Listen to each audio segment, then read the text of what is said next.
I had been planning this trip for months. I wanted nothing more than to escape the city, to get away from the noise, the constant flow of people, and the endless obligations that weighed me down. The cabin was tucked deep in the woods, miles away from the nearest town. It was the kind of place where you couldn't hear traffic or the hum of electricity, where the only sound was the wind in the trees or the occasional bird call. I found it online, listed by a small rental agency that promised isolation and tranquility. It seemed perfect. The drive there was long, winding along narrow roads that twisted through dense forests.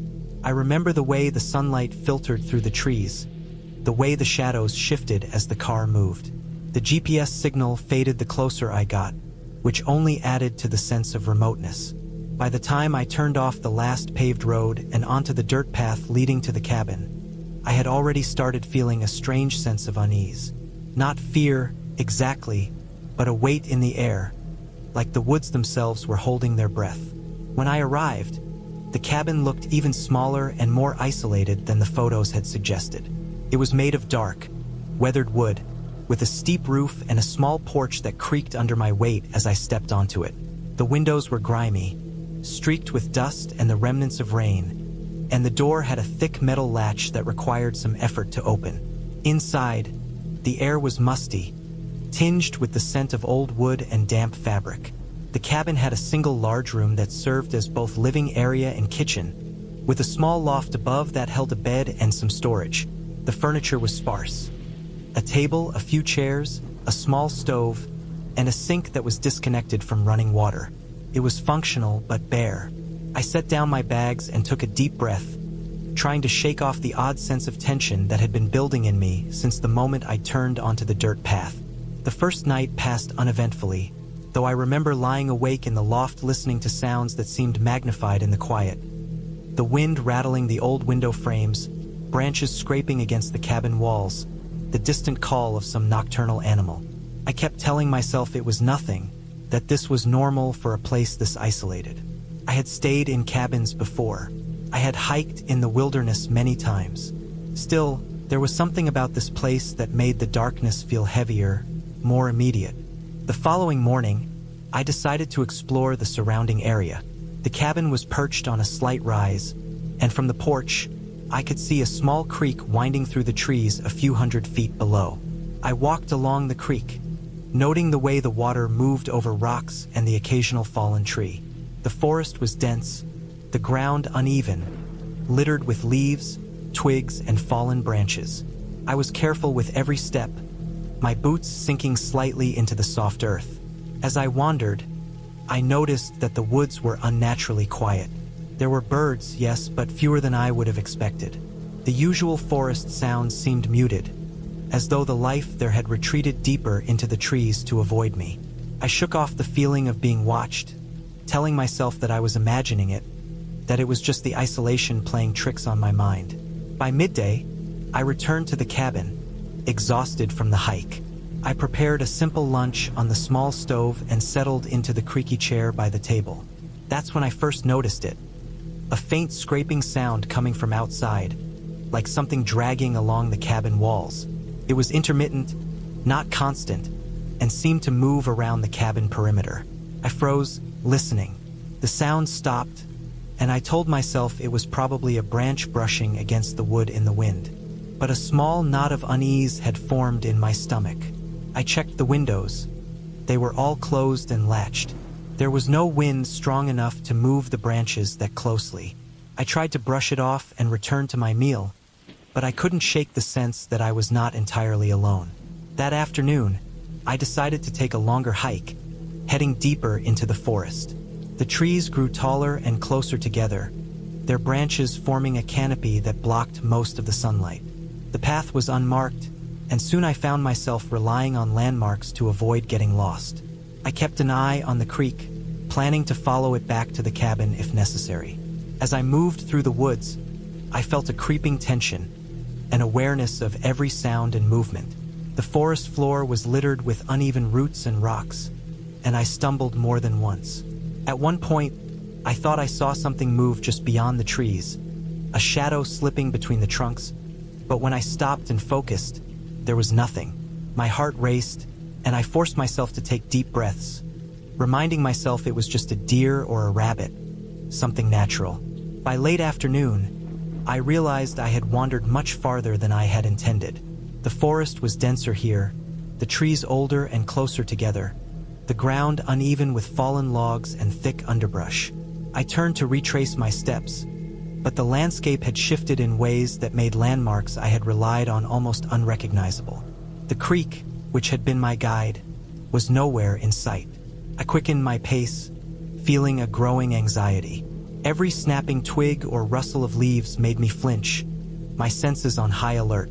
I was alone, far from help, and the realization hit me with a weight I hadn't expected.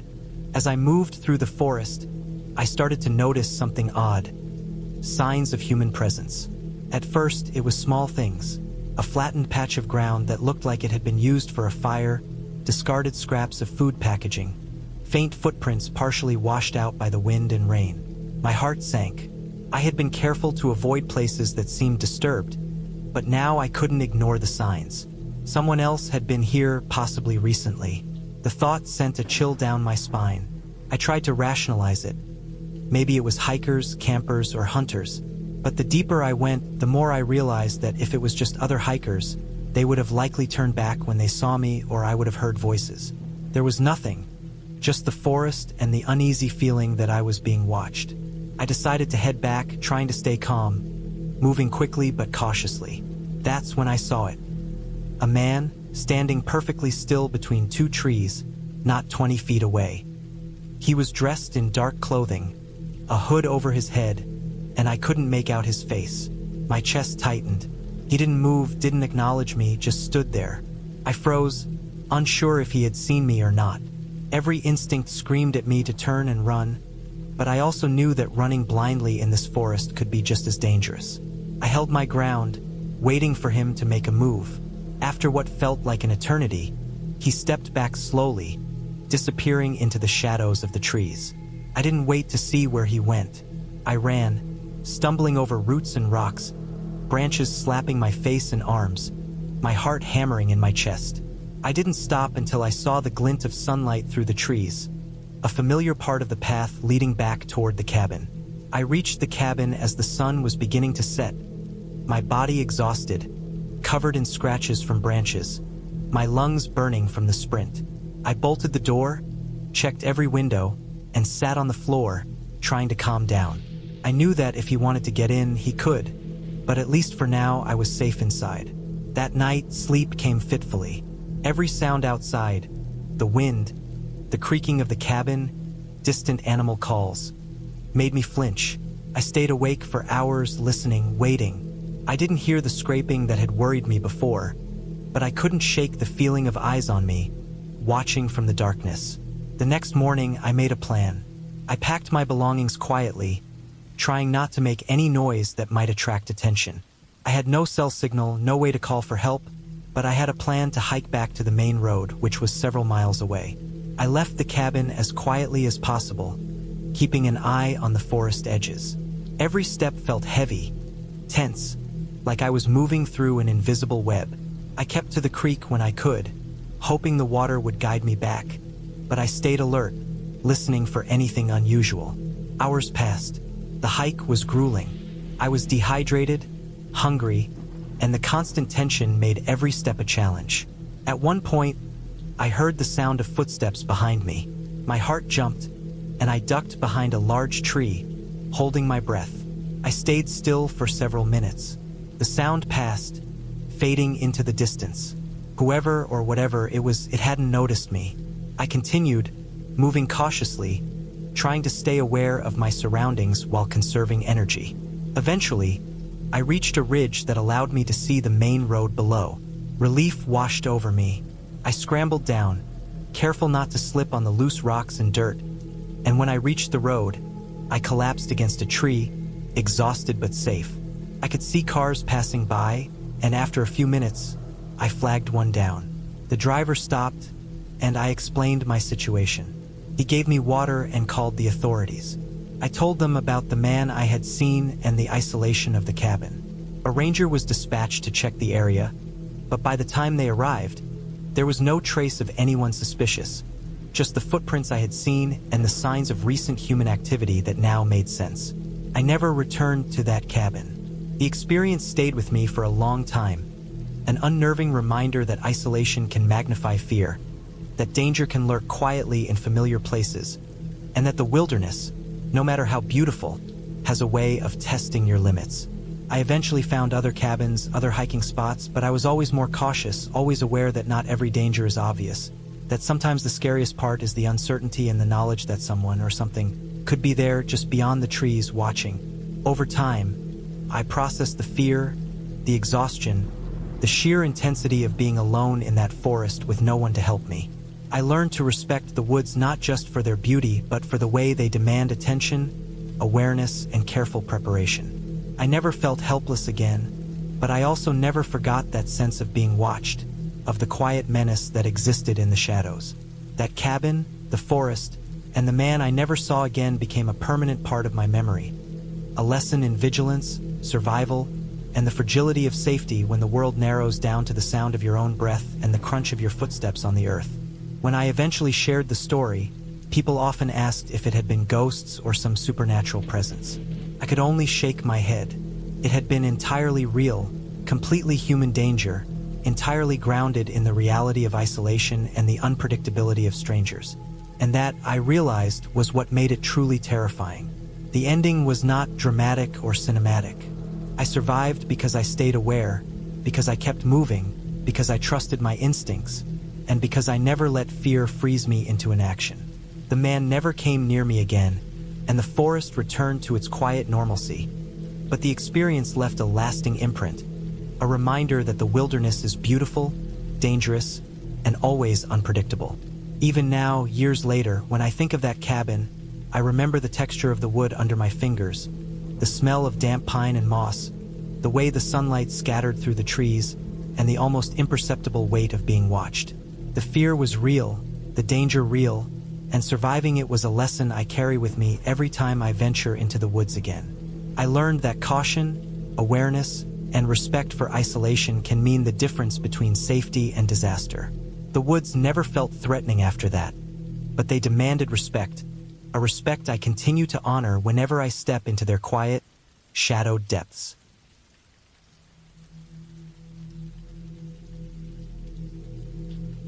I had planned this cabin trip for months. The idea of being alone in the woods, away from cities, phones, and any kind of schedule, had been consuming my thoughts for weeks. I wanted nothing but silence, fresh air, and the occasional sound of the wind moving through the trees. When I first saw the cabin online, it seemed perfect. Small, sturdy, and isolated, surrounded by dense forest with a narrow dirt road leading to it. It was far enough from any town that I knew I wouldn't have to see anyone for days. That was exactly what I wanted. The drive up to the cabin had been long and tiring. I had left the city early in the morning before the sun had properly risen, so that I could reach the cabin in the afternoon. The roads grew smaller as I moved further into the mountains. At first, the asphalt was smooth, but it gradually became rougher, cracked, and overgrown with weeds at the edges. After an hour, the pavement disappeared entirely, replaced by gravel and eventually just dirt and mud. The trees pressed in closer as I drove, so tall and dense that sunlight barely touched the ground. It was beautiful in a way that made my chest tighten, but also a little intimidating. When I finally arrived, the cabin was even more isolated than I had imagined. It sat on a slight rise, surrounded by pine trees, with a small creek running nearby. The air was colder than I expected, sharp with the scent of wet earth and decaying leaves. The cabin itself was a simple wooden structure, weathered but solid. There was a small porch and a single wooden door with a rusty handle. I pulled my bag from the car and took a deep breath before walking toward it, the sound of my footsteps muffled by the thick layer of pine needles on the ground. The first thing I noticed when I entered was how dark it was inside. Even with the windows, the heavy forest outside blocked most of the sunlight. Dust motes floated in the air, illuminated only by the narrow beams of light that passed through the gaps in the boards. The cabin smelled of damp wood and old smoke, though I couldn't tell if it was from an old fireplace or just the scent lingering from previous occupants. I left my bag on the floor and walked through the small space, taking it all in. There was a tiny kitchen area with a sink that didn't seem to work, a small gas stove, a table and 2 chairs. A loft above had a bed with a thin mattress, a blanket, and a pillow that smelled faintly of mildew. I unpacked slowly, deliberately. I stacked my supplies neatly in the corner. Canned food, water, a flashlight, matches, a small first aid kit, and some basic tools. Then I checked the fireplace and made sure there was enough firewood stacked outside to get me through the night. The sun was already beginning to dip below the trees, sending long shadows across the cabin floor. I lit a small fire, the flame crackling in the hearth, giving off warmth and the faint scent of burning wood. I sat in one of the chairs, staring into the flames, listening to the forest outside. It wasn't long before I noticed it. A sound, a soft crack, like a branch breaking, somewhere outside. My first thought was that it was probably just a deer or a small animal moving through the underbrush. I had heard stories of bears in the area, but I figured I would notice any larger creature approaching. I tried to push the unease aside. The forest was alive with noise. Birds calling, the wind moving through the pines, leaves rustling. But the crack had sounded closer than that. I stood up and walked to the window, peering into the shadows. The light from the fire barely reached the edge of the clearing, and I could make out nothing beyond the nearest trees. I told myself I was imagining things. I went back to the fireplace, poked the fire a little and tried to relax. But the sound returned, only louder this time, accompanied by a scraping noise, like something dragging itself across the ground. I moved toward the door, my hands slightly trembling, and opened it a crack. The cold night air hit me, and I could see the moonlight illuminating the forest around me. I scanned the edge of the tree line, but I saw nothing. I listened for a long time, but only the distant sound of the creek and the wind moving through the branches reached my ears. Still, I couldn't shake the feeling that something was watching me. I closed the door and locked it, telling myself that it was just my imagination running wild in the isolation. The rest of the night passed slowly. Every small noise startled me. A branch tapping the roof, leaves skittering across the porch, the occasional distant cry of a nocturnal animal. I slept in fits and starts, waking often to check that the door was still locked, that the fire hadn't gone out, that nothing had moved outside. Morning brought relief, the sunlight filtering through the trees, softening the shadows, making the cabin feel safer. Over the next few days, I settled into a routine. I explored the surrounding woods cautiously, staying near the creek and marking paths so I wouldn't get lost. I gathered firewood, filled my water containers, and started reading a book I had brought along. I tried to relax, tried to let the isolation wash over me, but the feeling of being watched never fully left. At times, I would catch movement out of the corner of my eye, a shadow slipping between the trees, a flash of something metallic reflecting the sun, and I would freeze, heart hammering, only to find nothing there when I turned to look. Then it happened. I had been walking along a narrow trail near the creek, far enough from the cabin that I couldn't see it from where I stood. The sun was lower in the sky, casting long shadows. I had bent down to examine some tracks in the mud, probably a raccoon or a fox, when I noticed them. Human footprints, fresh. They were partially obscured by leaves, but unmistakable.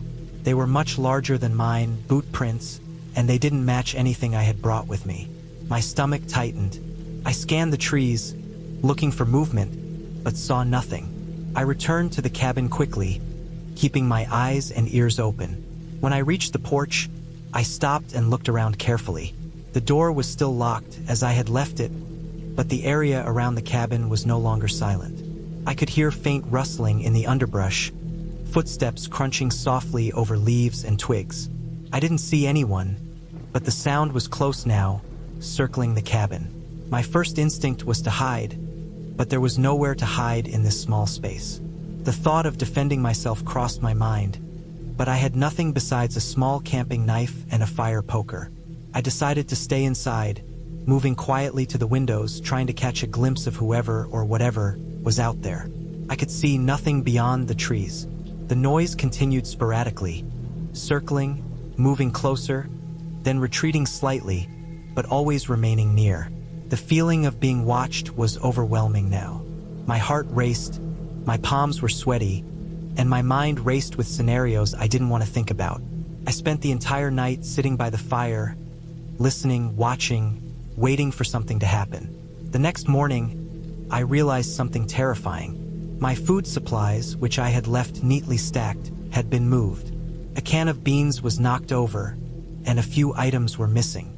Whoever had been outside had entered the cabin at some point during the night. I had slept with the door locked, but I realized now that the lock was old, flimsy, and easily forced. Panic set in. I couldn't leave the cabin unnoticed, but I couldn't stay and wait either. I had to come up with a plan. I spent the day preparing. I gathered heavy logs, stacking them near the door and windows, ready to use as makeshift weapons. I reinforced the locks as best as I could with the tools I had. I also made a mental map of escape routes. The road down the hill, a small footpath leading to a secondary dirt road, and the creek which could be followed to a larger trail. I didn't want to have to run, but I knew I might have no choice. That night, the intruder returned. The noises outside were unmistakable. Heavy footsteps, the scraping of something metal against wood, a low, dragging sound. I gripped the fire poker, my knuckles white, and stayed as silent as possible. The cabin shook slightly as the intruder tried to force the door. I swung the poker in warning, hoping the noise would make them think twice. There was a pause, then silence. I held my breath, listening. Slowly, the sounds moved away, back into the trees. I waited until the sun rose, trembling and exhausted, before venturing outside to inspect the damage. Over the next 2 days, I stayed vigilant.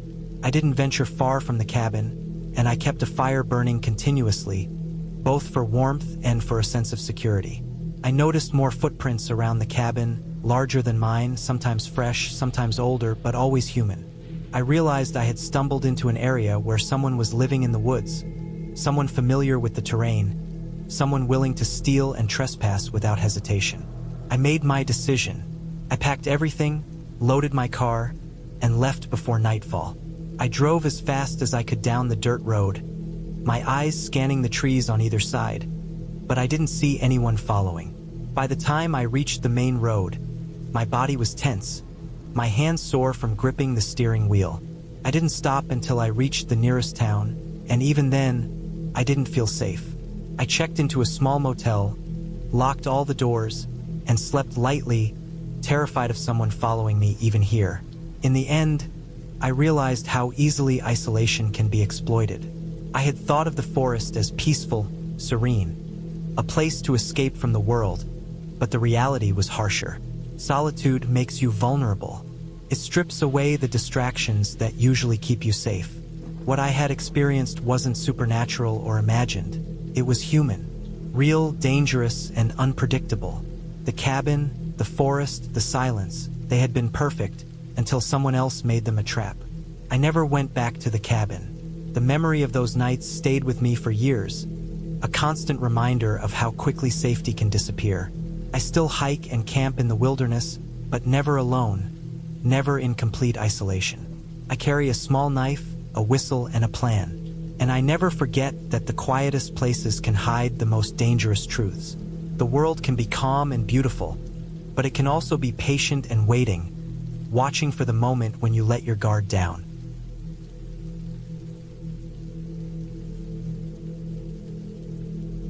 I had been planning the trip for months. The idea of escaping the city, leaving behind the noise, the stress, and the constant movement of people and cars, had been calling to me like a quiet whisper I could no longer ignore. I didn't want anyone else there. I wanted to go alone. A few friends had suggested it wasn't safe to be alone in the wilderness, but I brushed it off. I had spent years camping, hiking, and exploring on my own. I knew what I was doing, or at least I thought I did. The cabin itself was tucked far back from the road, down a narrow gravel track that twisted between dense pine trees. When I first turned onto the path, the sun was still high, and the forest around me was calm. Birds called occasionally, and the smell of damp earth and pine needles filled the air. The closer I got to the cabin, the quieter it became. No birds, no breeze rustling the leaves, just the sound of my tires crunching over gravel. It was a strange kind of quiet, one that made me tense without realizing it. The cabin looked exactly like the photos online. It was old, made of logs darkened by years of weather, with a steep roof and a stone chimney. Windows were small and the front porch sagged slightly, but it felt sturdy. I parked my car, grabbed my backpack, and approached the door. The lock clicked open easily, and I stepped inside. The interior smelled of wood, dust, and a faint mustiness that told me the place had been closed up for a while. Light streamed through the windows, casting patterns across the wooden floor. It was rustic but livable. A fireplace dominated one wall, and there were a few shelves with old, dusty books. A simple kitchen with a sink, cabinets, and a small refrigerator was to the side. There was a narrow staircase leading to a loft where a bed lay under the slanted roof. I dropped my pack, stretched, and started to explore. I decided to make a fire in the fireplace, even though it wasn't yet evening. The cabin had a stack of firewood, though most of it was damp. I picked out the driest logs and, after a few attempts, managed to get a small fire going. The sound of the crackling flames, the smell of burning wood, and the warm glow immediately made the place feel less empty, less cold, and somehow more secure. For the first day, everything was peaceful. I unpacked, arranged my things, and walked around the property. There was a small clearing behind the cabin, surrounded by trees, with a faint trail leading further into the forest. I noted the trail but didn't feel the urge to follow it yet. I set up a small camp chair near the porch, poured myself a cup of coffee, and watched the sunlight fade behind the trees. It was exactly what I had hoped for, a complete escape. Night fell fast, and I went to bed early, curling under the blanket in the loft. The silence was almost complete, except for the occasional rustle outside. A small animal, perhaps a deer, moving through the undergrowth. I didn't feel scared. I had slept in the wilderness many times before, and it had never been a problem. Then, around 3 in the morning, I woke to a sound I didn't recognize. It was a low thud, very soft, but it came from somewhere outside. My first thought was an animal, maybe a deer or a raccoon knocking something over. I stayed still for a moment, listening. The thuds continued, irregular, and seemed closer now. I reached for my flashlight and stepped carefully down the ladder from the loft. My heart had started beating faster. I peered out the window, shining the light across the yard. The beam caught on the trees, the undergrowth, and the cabin walls, but nothing moved. The thuds stopped. I waited. Nothing. After a while, I convinced myself it had been my imagination and went back to bed, though I didn't sleep as soundly as before. The next morning, I decided to explore the trail I had noticed. I packed some water, my camera, a small first aid kit, and a knife, and stepped into the forest. The trail was narrow, overgrown in parts, and winding. I followed it for a while, noting the trees, the moss, and the occasional animal tracks. The forest was alive with sound during the day, birds, insects, and the wind moving through the trees. It felt safe in comparison to the quiet night, but I still carried a sense of caution. A few hours in, I noticed something strange. The trail had loops, doubling back in ways I didn't remember seeing on the map. I stopped, trying to orient myself. The forest looked different, denser, as if it had grown around me overnight. I realized I had walked in a circle. A small knot of unease formed in my stomach. I decided to head back quickly, moving at a faster pace, occasionally calling out to make myself feel less alone. I reached the cabin before dusk, tired, a little shaken, but relieved. That evening, I reinforced the door and windows. I didn't need to, but the feeling of being watched lingered. I slept with the fire still burning, and when I woke, I found no signs of anything outside, just footprints of small animals in the mud, nothing more. The following day, I noticed my food supplies had been disturbed. Not gone, just shifted. I had packed the pantry carefully, but the cans were slightly moved. I didn't want to believe it, but it made my stomach tighten. Maybe a raccoon had come in through a gap, I told myself. I checked the windows and doors. Everything seemed secure. But then, over the next few days, small things kept happening. I would hear footsteps outside, slow and deliberate. Objects would be slightly out of place, as if someone had brushed past them. At first, I tried to rationalize it. Animals, the wind, my own clumsiness. But the sense of being watched never went away. The cabin, once a place of peace, started to feel like a trap. One night, I woke to a noise much closer than before. It was a faint scratching, coming from the door. I froze, my heart hammering. My flashlight revealed nothing outside, but the sound didn't stop. I grabbed my knife and flashlight and opened the door carefully. The yard was empty.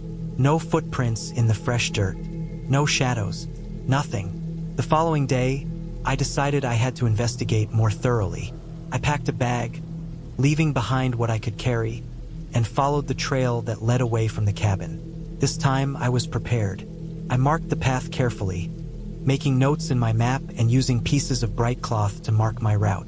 Hours passed, the forest thickened, and I eventually came across signs of human presence.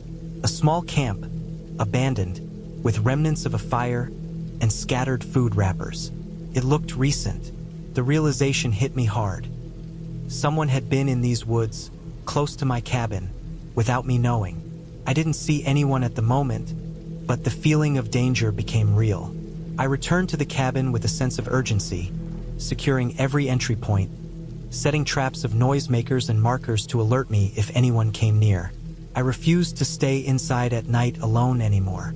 I slept in shifts, staying up until dawn, pacing the cabin, and listening. The tension lasted for days. I noticed strange things outside. Footprints, marks on trees, and once, a torn piece of fabric caught in a bush. Whoever had been there had watched me. I realized they had been observing my routine, knowing when I slept, when I went out, when I moved around. The thought made my stomach churn. One evening, I noticed something I had missed before. A path leading from the main trail directly toward the cabin, well-worn, hidden by brush. Whoever had been following me had a way to approach without being seen. My mind raced. I needed to leave, but I also knew that leaving at night could be dangerous. I needed a plan. The next morning, I packed everything I could carry quietly, leaving a minimal amount of belongings behind to avoid drawing attention. I took my car keys, my phone, my water, and the essentials. I checked the path to the road. It was longer than I remembered, twisting through thick trees, but I stayed alert. I moved slowly, constantly scanning the surroundings. About halfway to the road, I heard a rustle behind me. I froze. My heart raced. A figure emerged from behind a tree. A man, probably in his 40s, wearing dark clothing that blended with the forest. He was unarmed, but his presence alone sent a jolt through me. He didn't make a sound, didn't move aggressively, just watched. I held my ground, slowly backing toward the path. The man eventually turned and walked away without incident. I didn't follow him. I kept my eyes on him until he disappeared into the trees. My hands were shaking as I continued toward the road, now moving faster.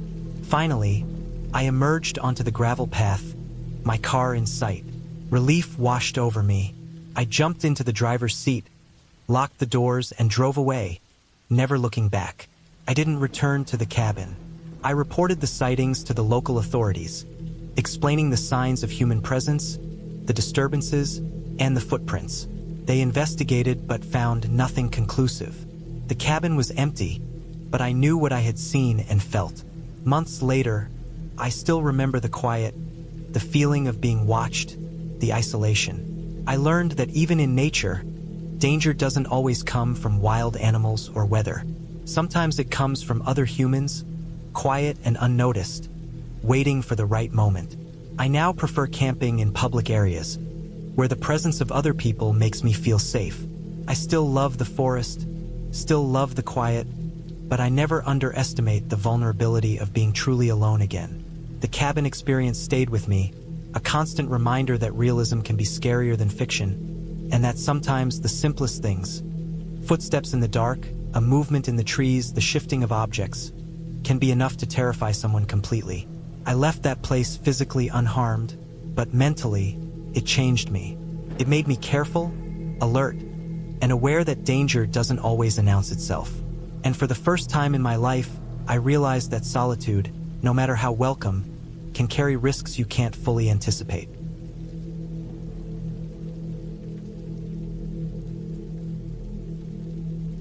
I never thought a simple weekend getaway could turn into something that would haunt my mind for years. I had been feeling burned out, tired of the constant noise of the city and the endless responsibilities at work. I wanted nothing more than silence, fresh air, and the kind of solitude that makes a person almost forget their own existence. That's how I ended up at the small cabin I rented in the middle of a dense forest a few hours' drive from the nearest town. It was far enough that the cell phone signal was spotty at best, which was exactly what I wanted. The cabin was small, wooden, and weathered, standing like it had grown out of the ground rather than built. Moss covered parts of the roof, and the paint on the door had long peeled away. There were no neighbors in sight, just trees stretching endlessly in every direction. A narrow dirt road, barely wide enough for one car, wound through the forest and ended at the cabin. I parked my car and stepped out, feeling the instant difference in temperature. The air was cooler, heavier, and carried the smell of damp earth and pine. I spent the first hour just walking around, taking in the cabin and its surroundings. There was a small creek about 50 feet from the cabin, its water clear and running over smooth stones. The trees were tall, and the canopy above was dense, letting in just enough sunlight to keep the area dim but not dark. I noticed animal tracks near the creek, deer, maybe raccoon, and the occasional bird chirping in the distance. The forest seemed calm, even inviting, and I felt a small relief wash over me. The cabin itself was sparsely furnished. A small table and 2 chairs were near the kitchenette, which had a stove and a sink but no electricity besides a single battery-powered lamp on the counter. There was a small bed in a corner, a chest of drawers, and a fireplace that looked like it hadn't been used in years. I unpacked my bag slowly, making sure I had everything I needed for a few days. Food, water, blankets, a first aid kit, and some basic tools. I didn't bring much because I wanted to be alone and mobile. The first night passed without incident. I lit a fire in the fireplace to keep warm and read a book until my eyelids grew heavy. Outside, the forest was alive with sounds I had never noticed before. The snap of twigs under unseen animals' feet, the occasional rustle of leaves, and a low, distant howl that I couldn't immediately identify. I told myself it was probably just a wolf or a coyote and tried not to think too much about it. The second day, I decided to explore the forest a bit more. I walked along a trail I had noticed on the map that led deeper into the woods. The path was narrow, overgrown, and uneven. It felt easy at first, almost peaceful, until I started hearing noises that didn't match the natural rhythm of the forest. Footsteps that weren't mine, distant but deliberate, echoing softly through the trees. I stopped several times, holding my breath, but every time I looked, there was nothing. My mind tried to rationalize it. Maybe another hiker was nearby. Maybe an animal was walking upright, though that seemed absurd. Still, the sensation of being watched started to settle heavily in my chest. By late afternoon, I returned to the cabin feeling uneasy. The sun was lower now, filtering weakly through the canopy. Shadows stretched unnaturally long across the ground, and I felt a chill even though the air wasn't cold. I checked the perimeter of the cabin, making sure no one had come close while I was gone. Everything seemed fine, but the unease lingered. That night, the sounds were different. The wind picked up slightly, rattling the old wooden windows. I lay in bed trying to read, but every little noise made me tense. Somewhere outside, something was moving with purpose. Leaves crunched as if someone, or something, was walking around the cabin. I forced myself to remember I had a pocket knife and a flashlight. I rationalized that the forest was full of animals, maybe a bear or a raccoon looking for food. But as the minutes stretched into hours, I noticed patterns in the sounds. The steps didn't wander randomly. They moved around the cabin in a slow, calculated loop. I could almost feel it circling, testing. Sleep came in short bursts. I woke several times, heart racing, convinced I had glimpsed a shadow through the window. My imagination played tricks on me, yet at the same time, my instincts screamed that something was real. I decided the next morning I would leave if the strange noises didn't stop. I had never felt fear like this, the kind that seeps into your bones and makes your muscles ache even when you are sitting still. The next day, I tried to distract myself. I collected firewood, cleaned the cabin a little, and went back to the creek to wash up. That's when I noticed something strange. The footprints in the mud weren't animal tracks. They were human, big, booted prints, fresh, leading toward the cabin from deeper in the forest. I froze, staring at them. The prints were too large to belong to me, and they were recent enough that they still left the mud slightly disturbed.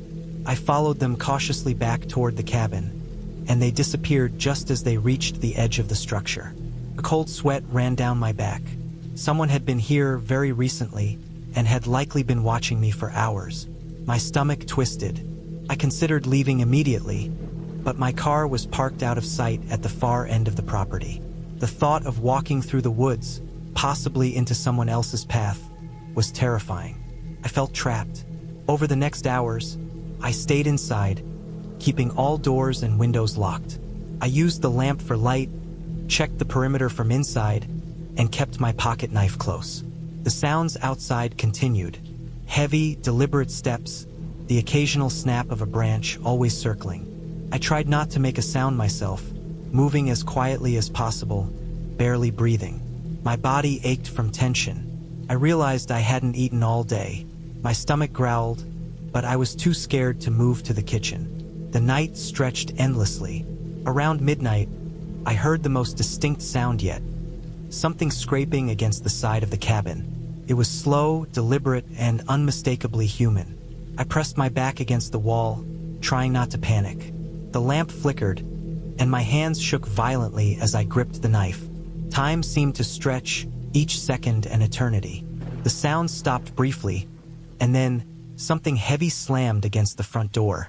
The cabin shuddered, wood groaning under the force. My heart nearly stopped.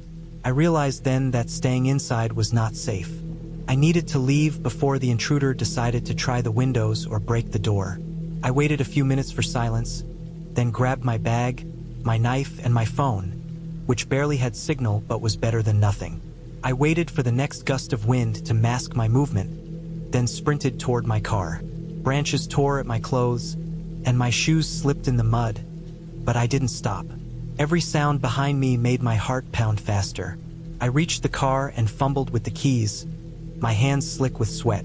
I barely managed to unlock the door and throw myself inside. The engine roared to life, and I drove off the dirt path as fast as I dared, the forest blurring on either side. I didn't look back. I didn't stop until I reached the nearest town, where streetlights and people walking by seemed almost unreal after the isolation of the woods. I called the police, reported the cabin and the footprints, but by the time they arrived days later, there was no trace of anyone. The cabin looked empty, undisturbed, yet I knew what I had experienced was real. Weeks later, I returned to my apartment in the city, shaken but alive. I realized the experience had changed me. I was no longer careless with my surroundings, no longer trusting that solitude equals safety. I also realized the fear I had felt, that raw, bone-deep terror, was not something that faded overnight. But I also learned something else. My instincts, my attention to detail, and my willingness to act quickly had saved me. The woods, the cabin, and the intruder became a fixed memory in my mind. I could picture every detail, the shape of the cabin, the creek, the prints in the mud, and the sound of the scraping outside. I never returned to that forest. I never even considered another cabin trip alone. But over time, the fear settled into a cautious respect. I understood that danger can exist anywhere, and the world is far less predictable than I had believed. Most importantly, I survived, and I carried that lesson forward. I carried the memory of the fear, but also the knowledge that I could act, think, and survive even in the most terrifying circumstances. The forest remained a mystery, untouched by my presence but alive in my memory. I never learned who had come to the cabin, why, or if they were still out there watching. I knew one thing. The woods hold secrets, some of them dangerous, and the only way to survive is to remain alert, aware, and willing to act. I never forgot that night, and every time I hear a branch snap or a distant howl, I remember exactly how fragile my sense of safety had been, and how important it is to trust my instincts.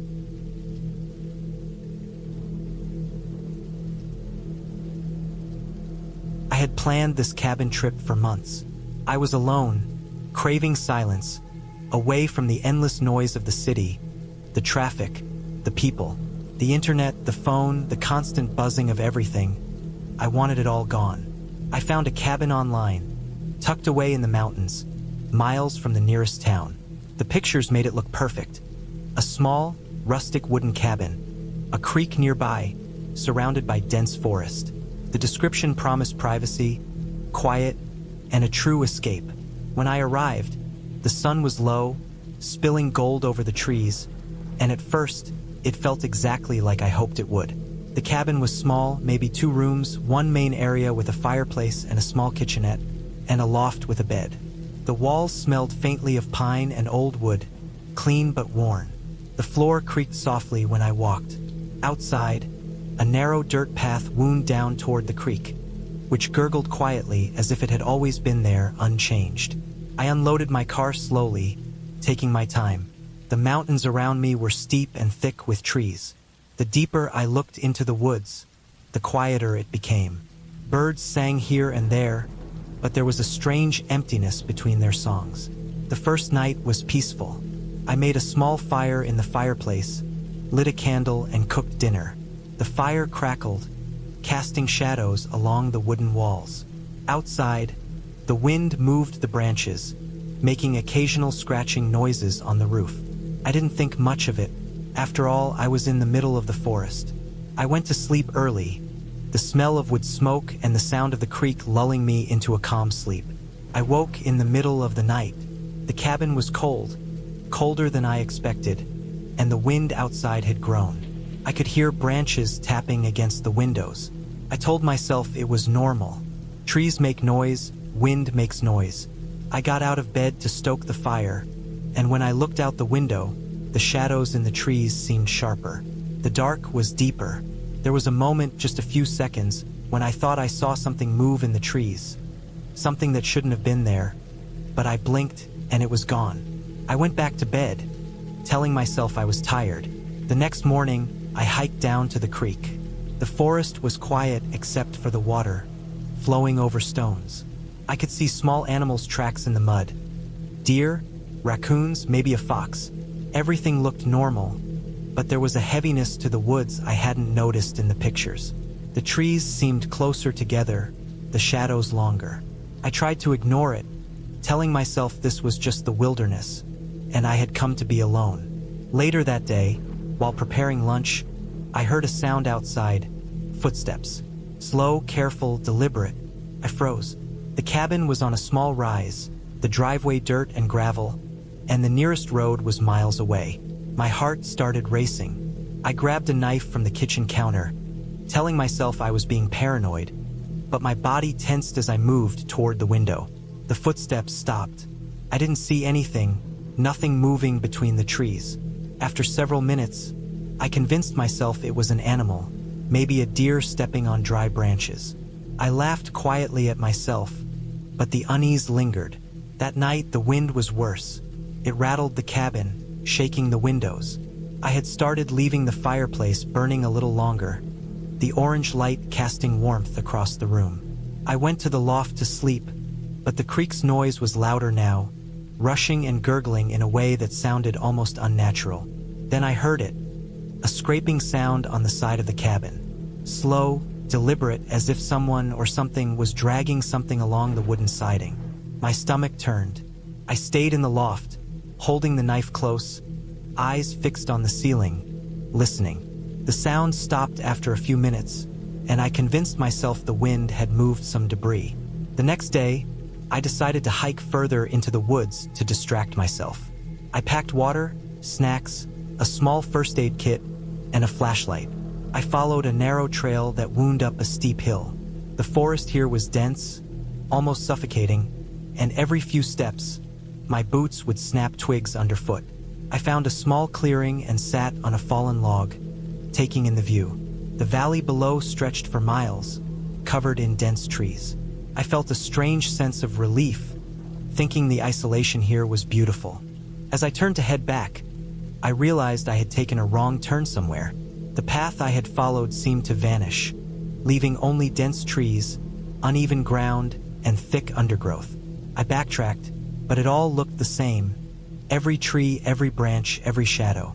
I started to panic, my breath shallow, heart racing. I had a map, yes, but it was old and vague. The sun was dropping, the light dimming fast. I forced myself to calm down.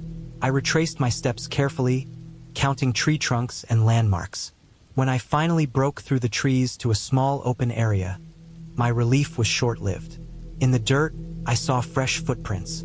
They were human, small but deliberate, leading toward the cabin. My stomach sank. I picked up my pace, moving as quietly as possible. My mind raced with every possible scenario. Who could be in the woods here? How long had they been watching? I tried to think logically. Maybe someone hiking too, maybe someone lost, maybe nothing, but I couldn't shake the fear. I reached the cabin as darkness fell. The door was closed, but I noticed scratches along the wood near the lock. Deep scratches, fresh. My blood ran cold. Inside, I checked every corner. Nothing had been disturbed. No one was there. Still, I couldn't feel safe. I spent the night on the floor near the fireplace, knife close, listening to every sound. Over the next few days, the feeling of being watched never left. I started keeping the fire burning longer, boarding up windows where I could, and carrying the knife everywhere. I noticed small things. A footprint on the deck one morning, a branch broken near the cabin, a small scrap of cloth caught on a bush. It was someone or something. My mind refused to settle on anything else. One evening, I was sitting near the fire when I heard a voice outside. Not a shout, not a call, just a quiet, human voice, saying nothing, just a sound that made my stomach twist. I froze. I couldn't see anything in the darkness, but the voice had come from the woods, maybe 30 feet away. I grabbed a flashlight and shone it toward the trees. Nothing. Then I heard it again, closer, and something moved quickly between the shadows. My heart jumped. I realized I had no way to call for help. No phone service. No neighbors for miles. The thought of facing someone with unknown intentions made my hands shake. I decided I had to leave immediately. I packed essentials, flashlight, knife, water, and quietly moved to the car. I had parked it near the edge of the trees, far enough from the cabin. As I approached, I noticed tire tracks in the dirt. Tracks that didn't belong to me. My pulse raced. I got in the car, locked the doors, and sat for a few minutes, trying to calm down. The forest around me was alive with sound. Twigs snapping, wind, maybe animals, maybe not. I drove away slowly at first, checking the rearview mirror constantly. Nothing followed. The road was narrow and winding, and I stayed alert, every shadow feeling like it could move. After nearly an hour, I reached the first main road and breathed a sigh of relief. I called the local sheriff's office to report what I had seen and heard. They took notes, said they would check the area, but I couldn't wait for them. I had to get home. In the days after, I couldn't shake what had happened. Friends and family questioned why I had gone alone, why I hadn't left sooner, but I knew I had been lucky. Whatever it was that had been near the cabin, I didn't see it directly, but the footprints, the sounds, the presence had been real. The forest felt different now. Dense, watchful, alive in a way that no picture could show. I returned home and started taking measures for safety in my everyday life. I installed security cameras, changed my routines, stayed aware of my surroundings. The experience stayed with me, a constant reminder of how fragile safety can be, how alone and vulnerable one can feel, even in a place that should feel like paradise. Months later, I learned from local authorities that there had been reports of a man living off-grid in those woods, someone who avoided contact, but had been aggressive when approached. They had found his campsite and some of the belongings near the trails I had hiked. The thought made my stomach churn. I realized I had been walking near him, maybe even watched by him during my hikes. I was lucky to have left when I did, Lucky that he hadn't confronted me. The cabin remains in my mind. A beautiful, silent place, but forever edged with fear. I never returned. I still dream about those nights. The wind, the scratching, the unseen presence just beyond the trees. But I also remember my calm, my focus, my determination to get out safely. It reminds me that fear can be a tool, that awareness and caution can save a life. And for that, I am thankful. I will never forget the way the forest felt when I left. Dark, quiet, and watching, but empty enough for me to escape. It was real, terrifying, and completely human. And the memory of it still sharpens every instinct I have when I am alone in the wild.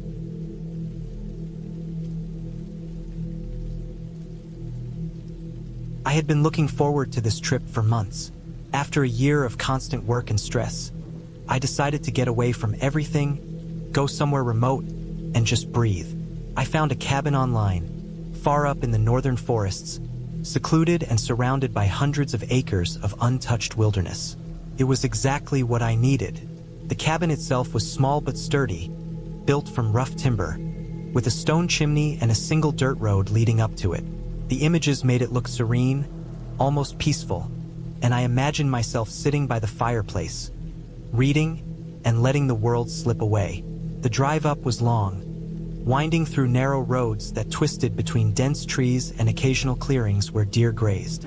As the sun began to set, the forest became darker, the shadows stretching like fingers across the road.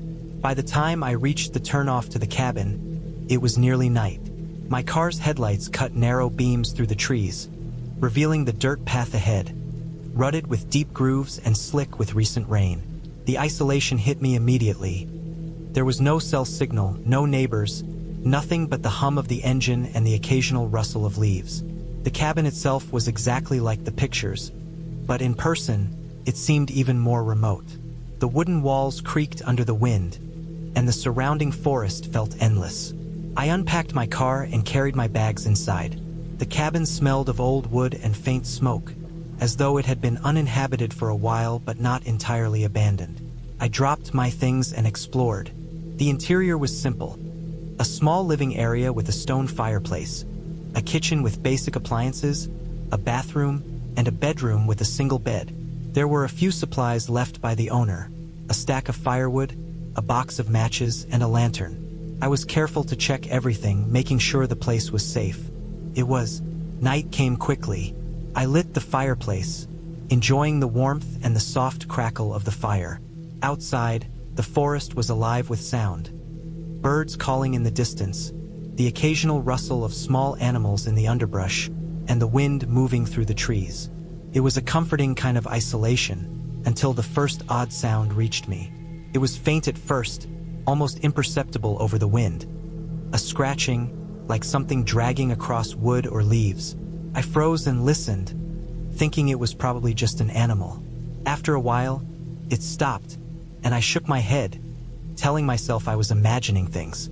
I had chosen this place for solitude, and solitude sometimes comes with noise. The first night passed uneventfully, though I slept lightly, waking at odd times to the creaks and groans of the cabin and the strange noises outside. The next day, I explored the surrounding area. The forest was thick, with tall pines and dense underbrush. I found a small creek nearby and collected water, making mental notes of landmarks so I wouldn't get lost. The isolation was peaceful, almost meditative, but a part of me remained wary.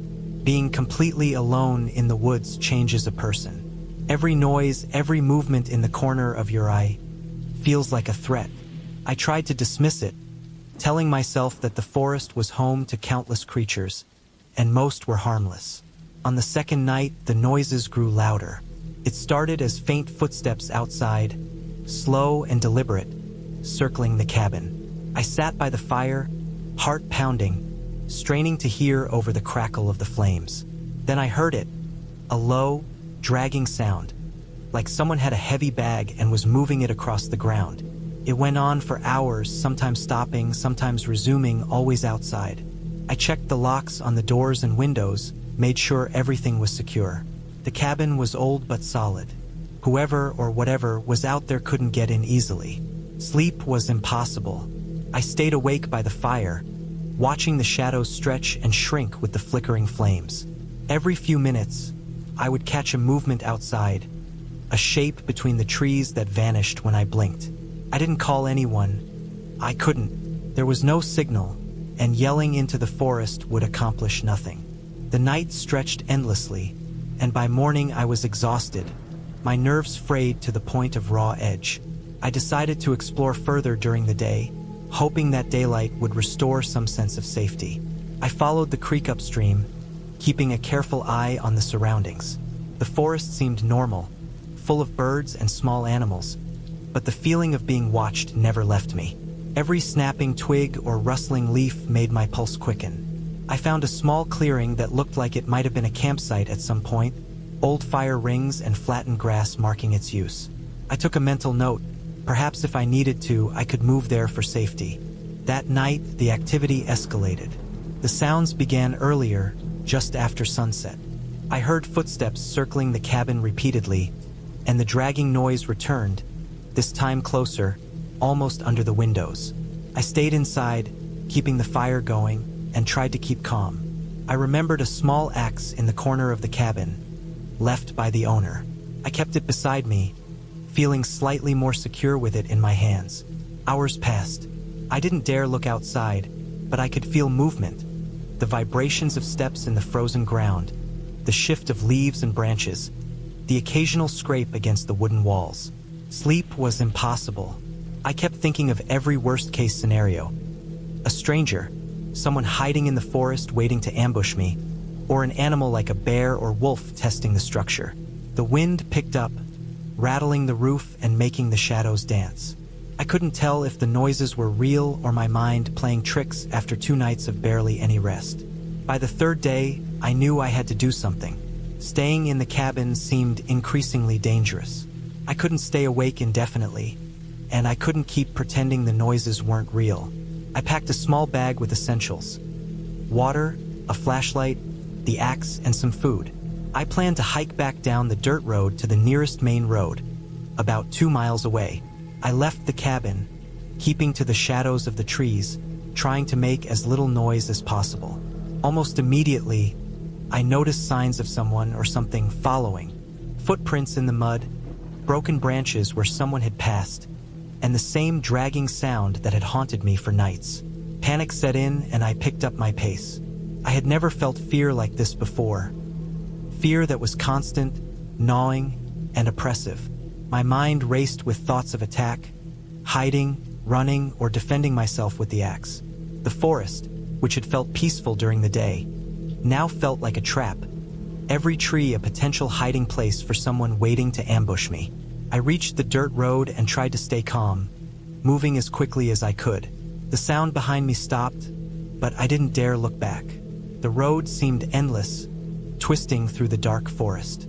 My flashlight beam shook in my hands as I ran, tripping over roots and slipping on wet leaves. After what felt like hours, I saw a faint light in the distance. A car parked at the edge of the main road. I ran toward it, heart pounding, and as I approached, I saw the headlights turn on. Relief washed over me in a wave I hadn't felt in days.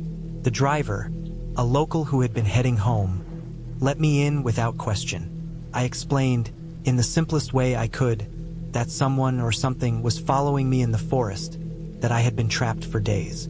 He nodded gravely, and we drove to the nearest town. I called the authorities from a public phone, explaining everything. When the police went back to investigate the cabin, they found signs of trespassing, footprints and drag marks around the property, but no one was there. No one had been hiding in the trees when they arrived. It was as if whoever had been stalking me had vanished. In the following days, I returned home, shaken but alive. The experience stayed with me, etched into my mind in vivid detail. I replayed the nights over and over, the sounds of footsteps, dragging, and rustling leaves haunting me. I never went back to the cabin, and I never sought out isolation in the forest again. But the relief I felt when I finally left that place, the clarity of knowing I had survived despite fear pressing on every side, stayed with me. I learned something essential about fear, survival, and vigilance. I had faced the unknown in the most realistic way possible. Not supernatural, not fantastical, just human danger in the dark wilderness. And I had made it through. Even now, years later, the memory of that cabin, the endless trees, and the circling sounds comes back whenever I am alone in quiet places. But I carry it as a reminder, not as a haunting. I survived, and I survived because I stayed aware, stayed calm, and kept moving. That clarity, that hard-earned calm, is what matters. The forest is full of life and beauty, but it can also be dangerous in ways that are entirely human and entirely real. I carry the lesson with me every day, and in the end, that knowledge is what keeps me alive.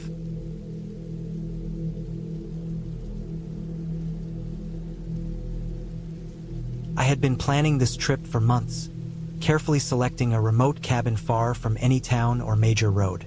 I wanted isolation, peace, and a chance to disconnect from everything, to escape the noise and pressure of life in the city. The cabin I found was an old wooden structure tucked deep in the mountains, about 3 miles down a gravel trail from the nearest main road. The photos online made it seem perfect, with a small porch overlooking a creek and thick pine forests all around. I told myself that being alone for a week wouldn't be a problem, that I could handle solitude, but I didn't truly know how I would react to it until I was there. The drive up to the trailhead was long and exhausting. The highway wound through small towns and farmland before giving way to steep, narrow roads lined with dense trees. By the time I reached the start of the trail, the sun was already low in the sky, and the shadows of the trees were stretching across the road like dark fingers. I parked the car and double-checked my backpack, making sure I had enough food, water, and gear. The cabin owner had warned me that the road could be difficult for regular cars, but I had managed to get my SUV almost all the way. From here, it would be about a 45-minute hike with all my gear. The trail itself was uneven, covered with loose rocks, roots, and fallen branches. I tried to keep a steady pace, but the weight of the backpack made me breathe harder than I expected. The forest around me was quiet, too quiet. No birds sang, no wind rustled through the leaves, and even the creek that ran near the trail seemed muted, as if the forest was holding its breath. I told myself it was late in the afternoon, and wildlife tends to quiet down before dusk. Still, every snap of a twig or rustle of leaves made me flinch. The further I went, the darker the woods became, and the path grew harder to follow. I had brought a flashlight, but I tried to rely on the fading sunlight as long as I could. Finally, after what felt like hours, I saw the cabin ahead, its dark silhouette framed by the tall trees. Relief washed over me, even though I knew the cabin itself was old and slightly dilapidated. The porch was creaky, and the doors would groan as I pushed it open. Inside, the cabin smelled of dust, wood, and something faintly metallic. The floors were uneven, and I had to be careful with each step. There were cobwebs in the corners, and the furniture was minimal and rough-hewn. There was a small wood stove in one corner, and a pile of firewood stacked beside it. The windows were dirty, but I could see the forest outside, dark and dense. I dropped my backpack and sat on the edge of the bed, feeling the tension in my shoulders finally start to release. I had made it, and for the first time, I allowed myself to take a deep breath and just look around. I unpacked the essentials and started a small fire in the stove. The warmth and flickering light made the cabin feel less oppressive, though shadows still lingered in the corners. I prepared a simple meal and sat at the table, eating slowly and trying to relax. Outside, the sun finally dipped below the horizon, leaving the forest in deep darkness. The first night was uneasy, but I managed to fall asleep, lulled in part by exhaustion and the soft crackle of the fire. The next day, I woke early, determined to explore the area. I wanted to make sure I knew my surroundings and locate the creek and any nearby paths. The forest was alive in the morning, birds calling and squirrels darting through the undergrowth. I followed the creek downstream, noting landmarks and trees that seemed unique enough to guide me back. I felt cautious but safe. I knew that in areas like this, getting lost was easy if I wasn't paying attention, but I was careful to mark the path with small rock piles and broken twigs. By the third day, something began to unsettle me. I couldn't explain it at first. It wasn't a sound or a sight, not something tangible, but a feeling. A sense that I wasn't completely alone, though I was. The forest seemed too quiet at times, or too alive at others. Birds would suddenly go silent as I passed, and deer or other animals would freeze and stare at me before darting away.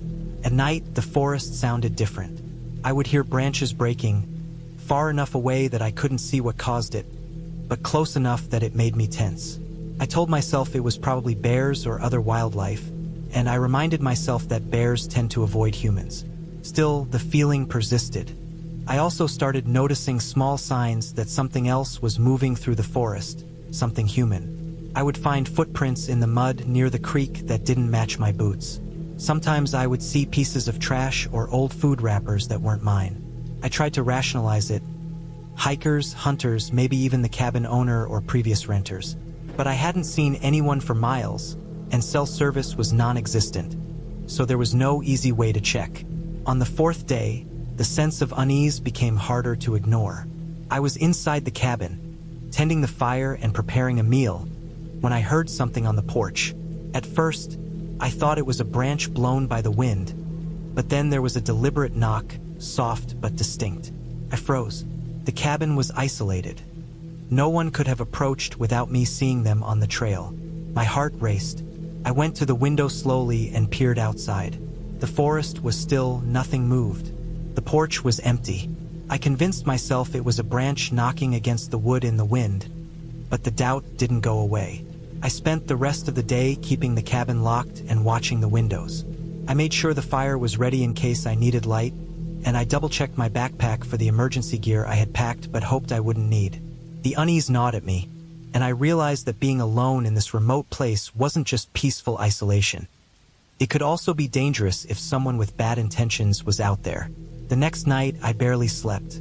Every sound, branches snapping, wind rattling through the trees, the creek gurgling, set my nerves on edge. Around 2 a.m., I was woken by the sound of footsteps outside, slow and deliberate, moving around the cabin. I didn't dare look out the window this time. I reached for the small hatchet I had kept by the bed for emergencies, feeling the weight of it in my hand, trying to calm my racing heart. The steps stopped for a long moment, then began again, closer this time. I could hear the crunch of gravel on the trail, the faint brush of leaves. My mind raced through scenarios. Someone trying to rob me, someone following me from the road, maybe even a trespasser who had been in the area the entire time. I realized then that I had to take action before it escalated. I grabbed my flashlight in one hand, hatchet in the other, and cautiously opened the door just enough to look outside without being fully exposed. The porch was empty again. My eyes scanned the forest edge, but it was impossible to see much in the darkness. I decided I couldn't wait for them to come closer. I needed a plan, a way to defend myself and get help if necessary. The next morning, I packed my backpack with essentials, including extra water and food, and prepared to hike back to the main road. I knew it would be risky. Leaving the cabin meant traversing the same trail where someone could be following me. I also realized that staying any longer wasn't worth the fear and stress. I left behind everything else, including the cabin itself, locked the door as best as I could, and started down the trail, constantly scanning my surroundings. The hike down was tense. I moved quickly but cautiously, avoiding the thick undergrowth that could hide someone. Every rustle made me jump, and I had to fight panic with careful observation. The forest seemed to stretch on endlessly, and for the first time I realized just how isolated I truly was. Several times, I thought I heard voices, whispers that vanished as soon as I stopped to listen. My heart raced, but I refused to stop. I had no choice but to keep moving. After what felt like hours of walking through rough terrain, I finally reached the spot where I had parked my car. Relief washed over me, and I double-checked that no one was around before getting in. I locked the doors and drove slowly back down the winding road to the highway. The sun had just started to rise, and the morning light made the forest seem less threatening, but the memory of the nights in the cabin stayed with me. When I returned to town, I reported the situation to the local authorities, explaining the footprints, the sounds, and the feeling that someone had been following me. They took it seriously and mentioned that there had been other incidents in the area with trespassers or people hiding in the forest. I realized then that the fear I had felt wasn't imagined. It had been real, and I had narrowly avoided a potentially dangerous encounter. In the days that followed, I reflected on the trip. The cabin itself had been beautiful and isolated, exactly what I had wanted, but the reality of isolation was harsher than I had anticipated. I had underestimated how vulnerable I could feel when truly alone and how careful I would need to be when dealing with remote areas. I learned that planning, preparation, and constant awareness were crucial. I also learned to trust my instincts. The sense of unease I had felt had been valid, and paying attention to it likely kept me safe. Looking back, I realized that the ending of the trip, the long hike back, the eventual safety of the road, and the contact with local authorities was what made the experience have a clear resolution. I had faced fear and uncertainty, navigated real danger, and emerged safely because of careful observation, preparation, and quick decision-making. I didn't romanticize the solitude after that. The forest was beautiful, the cabin remote and peaceful, but there was a fine line between peaceful isolation and real danger. I returned home with a renewed respect for nature and its unpredictability, and for the very real threats that can exist when you are alone in a place that few people visit. It was an experience that taught me about resilience, awareness, and the quiet intensity of fear when it is real, not imagined.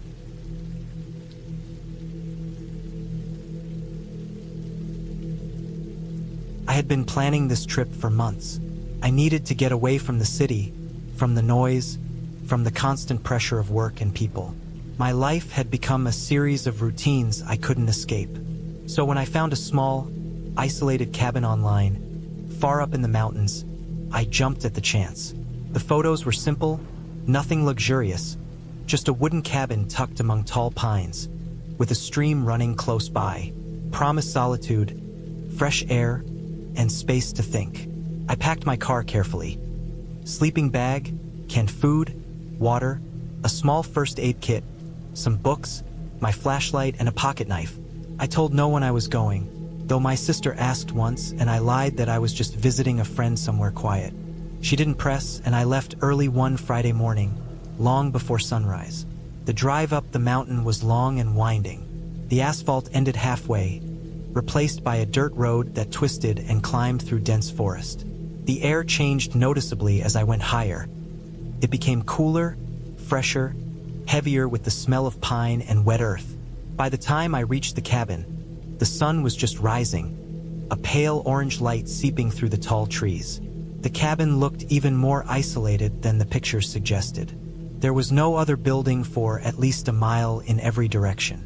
The only sounds were birds and the faint burble of the nearby stream. It was perfect. I unloaded my car slowly, taking time to look around.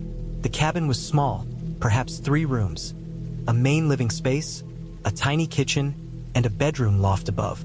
Outside, the deck overlooked the stream, and the forest stretched endlessly in every direction. I felt a surge of relief, a sense of freedom that was rare for me. I unlocked the cabin door and stepped inside. The air was cool, faintly musty from disuse, but not unpleasant. Dust motes floated in the beams of sunlight. The furniture was simple but functional. A table, a couple of chairs, a small sofa, a wood stove. The kitchen had basic supplies, a few pots, pans, and dishes, and a small stack of firewood beside the stove. I set up my sleeping bag in the loft, unpacked my food, and took a long look out the windows. The forest was dense, the trees tall and close together. The stream sparkled in the sun, winding through rocks and fallen branches. It felt almost magical in its quietness, the kind of beauty that seemed untouched. I spent the morning exploring around the cabin, walking the narrow paths through the trees, listening to birds and the wind through the pines.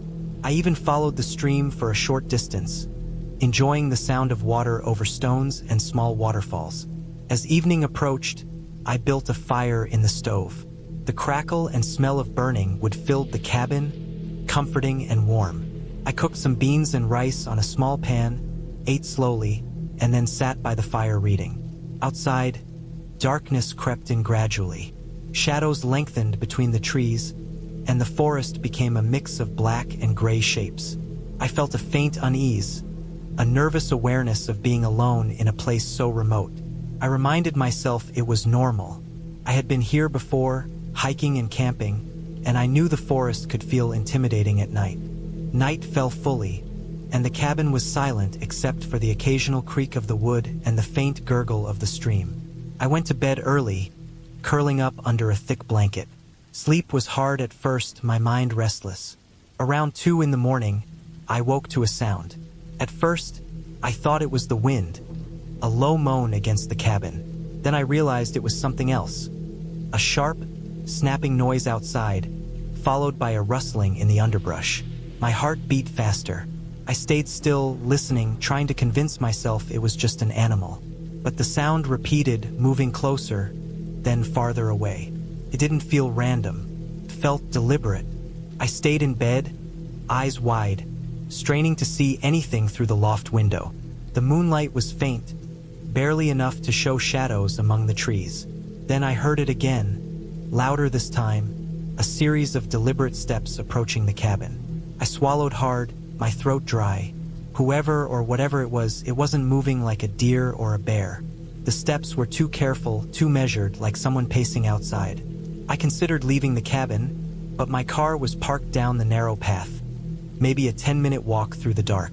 I didn't have my flashlight in hand, and the thought of walking alone through the dark forest, with whoever was outside, was terrifying. I remembered the pocket knife in my backpack, but that hardly seemed like protection. I felt trapped. Then I heard a sound at the back door, a soft scraping, like something being dragged. My pulse surged. I grabbed the knife, my hands shaking, and edged closer to the loft stairs to see the door. The scraping stopped. Silence again. I held my breath, listening. Then, a new sound. A low cough, muffled, deliberate.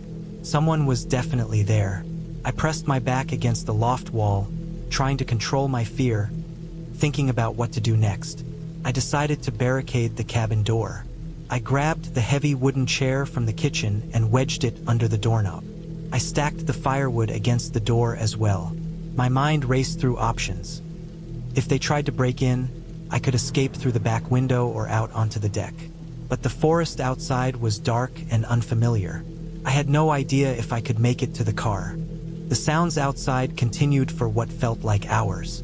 Every now and then, a branch would snap or leaves rustle. I didn't dare make a sound. I just stayed low, watching the shadows outside the windows. Then I noticed something through the moonlight. Footprints in the soft soil around the cabin. They were large, booted, and numerous, circling the cabin and then vanishing toward the trees. Whoever was outside had been walking around, observing. My stomach turned. I stayed in the loft the rest of the night, listening. The sun began to rise around 5 in the morning, spilling weak light through the trees. By then, the sounds had stopped, and I could see clearly through the windows. There was no one there, no movement in the forest, only the footprints that stopped a few yards from the edge of the deck. I wanted to leave immediately, but I knew moving too quickly could be dangerous. I spent the day preparing. I cleared a path to the car, took a long stick to use as a weapon, and packed my bag quietly. I didn't touch anything outside. The footprints were gone now, fading into the dirt and leaves. By noon, I felt a little braver. I decided to leave, keeping my senses sharp. Every sound in the forest made me tense, but nothing moved. I walked quickly but cautiously down the narrow path to the dirt road. I kept the stick ready, my eyes scanning the trees constantly. The drive down was nerve-wracking. Every shadow, every rustle of leaves along the roadside made me tense, but no one followed. By the time I reached the main road and then the highway, I felt a mix of relief and exhaustion. My hands were sore from gripping the wheel, my body drained from fear and tension. I made a promise to myself never to return to that cabin. I reported what happened to the local ranger station later that day, describing the footprints and the sounds I had heard. They noted that the area was known for occasional trespassers who liked to lurk in abandoned or remote cabins, but they couldn't guarantee any patrols. They advised staying on public trails and avoiding isolated structures. I realized how lucky I had been to escape without confrontation. A week later, I went back to check on the cabin, this time during the day and with a friend. Everything was quiet, normal. The footprints had faded completely. There was no evidence of anyone inside the cabin or nearby, but the feeling remained. Being alone in that cabin, the isolation, the unknown presence outside. It was a reminder of how vulnerable you can be in the wilderness. I realized that nature itself isn't always dangerous. People are often the real threat in remote places. From that day on, I approached every trip differently. I always checked the area for signs of human activity, stayed in cabins that were inhabited or near other people, and made sure my phone had signal or I had a way to call for help. The experience had been terrifying, but it had also taught me caution, awareness, and respect for the unpredictable elements of isolation. The fear stayed with me for weeks, but I processed it slowly, using the memory as a lesson rather than allowing it to paralyze me. Ultimately, I came to appreciate the solitude I sought, but I did so with preparation and vigilance. The mountains and forests were still beautiful, still peaceful, but I had learned that beauty can hide danger, and isolation can amplify it. I never forgot the quiet scraping outside that night, the measured footsteps, or the realization that someone had been there, watching me. It changed the way I experienced the wilderness forever, and I knew that if I were ever alone again in a remote place, I would be ready, aware, cautious, and never underestimating the presence of others, even in the emptiest landscapes.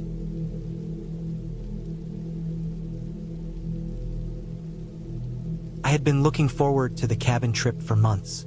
After weeks of non-stop work and city life, the idea of escaping to the quiet of the mountains was irresistible. I packed carefully, making sure I had enough food, water, and supplies to last a few days. I also carried extra batteries, a first aid kit, a flashlight, and a small portable stove. The cabin was said to be isolated, a place without neighbors for miles, and that was exactly what I wanted. I liked being alone, away from people, away from the constant noise of the city. The drive to the cabin was long and winding. The highway turned into a narrow mountain road, the asphalt giving way to gravel as I climbed higher. The trees thickened, a dense canopy that made the road dim even in the afternoon. First, the drive was relaxing. I passed small creeks and occasional clearings where the sun broke through, casting gold light on the road. Birds and squirrels darted across my path. I felt a calm, the kind of calm that city life rarely allowed. By late afternoon, the cabin came into view. It sat on a small rise, surrounded by a mix of pine and birch trees. From the outside, it looked modest but sturdy, a wooden structure that had clearly withstood decades of mountain weather. Smoke curled lazily from the chimney, and the smell of wood and earth hung in the air. I parked my car and walked toward the cabin, stretching my legs after the long drive. The gravel crunched beneath my boots. The wind rustled the trees, and somewhere nearby, a bird called sharply, the sound echoing through the forest. The cabin door was heavy but opened easily. Inside, it smelled of old wood and faint dampness. Dust motes floated in the sunlight streaming through the windows. The furniture was simple: a worn couch, a small wooden table, and a few chairs. There was a kitchen area with a sink, a small stove, and a refrigerator that hummed quietly. I set my backpack down and began unpacking, putting food in the fridge and organizing my supplies. The place felt safe more than I expected. By the time I finished, the sun was low, orange light spilling through the windows. I made a small fire in the wood stove to keep warm, arranging a few logs carefully, listening to the crackle as the flames grew. I could hear the wind outside, gusting through the trees, but inside it felt cozy. I ate a simple dinner, pasta with canned sauce, and washed it down with water from my supply. Outside, the forest seemed quiet, almost too quiet. I told myself that was normal. In the mountains, silence is louder than anything. Night fell quickly. Darkness in the forest was absolute, the kind of darkness that makes shapes in the shadows feel alive. I lit the cabin with lamps and made sure my flashlight was within reach. I checked the locks on the doors and windows, something I always did when I was alone. After that, I settled into the couch with a blanket and tried to read. But I couldn't concentrate. Every sound, the wind, the snapping of branches, the distant howl of an animal, made me tense. My mind wandered. I thought about the cabin's isolation, how far I was from anyone who could help me if something went wrong. That first night, I didn't sleep well. Every noise seemed amplified in the darkness. A branch scraped against the window. I froze. I waited, ears straining. The sound stopped. I lay still, trying to convince myself it was nothing. But in that silence, every shadow in the room looked different. Every corner seemed to move slightly. Eventually, I drifted into a light sleep, waking intermittently to check the locks or listen to the forest. The next day, I decided to explore the surrounding area. I walked down the narrow trail that led away from the cabin. The forest was thick, the path overgrown in places. I passed a small creek, the water clear and cold, and paused to watch it swirl over stones. The air smelled of pine and wet earth. Birds called overhead. As I walked further, I noticed that the forest seemed emptier than usual. I didn't see other people or signs of recent human activity, just footprints of deer and small animals. By mid-afternoon, I realized I had wandered farther than I intended. I turned back toward the cabin, but the trail wasn't as clear as I remembered. Branches blocked my path, and the forest floor was uneven, covered in roots and rocks. I had to slow down, careful not to trip. By the time I reached the cabin, I was exhausted, my legs sore and my clothes damp with sweat. The cabin looked welcoming in the evening light. I made another fire, cooked a simple meal, and sat quietly, letting the warmth sink into me. As night fell again, the isolation began to feel heavier. The forest outside seemed different, closer somehow, like it was pressing against the walls of the cabin. I heard noises I couldn't identify. Twigs snapping, the scuffle of small animals, the occasional deep groan of the wind through the trees. I reminded myself these were normal sounds, nothing more. I checked the doors and windows again. The cabin felt solid, but the tension in my chest didn't go away. I kept the flashlight nearby, knowing that if anything happened, I could grab it quickly. It was during the third night that things started to feel truly wrong. Around midnight, I woke to a noise outside, distinct from the wind or any animal I had heard. It was heavier, deliberate, a footstep, or the sound of someone walking through the snow near the cabin. My heart raced. I sat up, straining to listen. Another step, then another, closer this time. I didn't make a sound. I grabbed my flashlight and quietly crept to the window. Outside, the darkness seemed to shift. I couldn't see anything clearly, just the faint outline of trees and the dim reflection of the moon on the snow. The sound stopped suddenly. I waited, my chest tight, eyes scanning the darkness. After a long minute, I thought I saw a shadow moving in the trees, just at the edge of the clearing around the cabin. It was slow, deliberate, like someone was watching. My mind raced. Who could be out there? There were no other cabins nearby. No one knew I was here. The thought of someone approaching me in the middle of the night was terrifying. I checked my phone. No signal. The nearest town was miles away. I realized I was completely alone, completely vulnerable. I spent the rest of the night in a state of tense alertness. I kept the flashlight in my hand, checking every sound. When the wind blew and the trees groaned, I jumped. I heard something heavy move outside again, but when I shone the light, there was nothing. I stayed awake until the first hint of dawn, waiting, listening. By the time the sun started to rise, the tension didn't leave me, but I felt slightly safer with daylight. During the day, I made a plan. I barricaded the doors as best I could with furniture and what I found in the cabin. I took inventory of my food and water, making sure I could last several more days if necessary. I also gathered some heavy objects, a hammer, a fireplace poker, and kept them close at hand. I knew it was unlikely that someone would come back, but I didn't want to take the risk.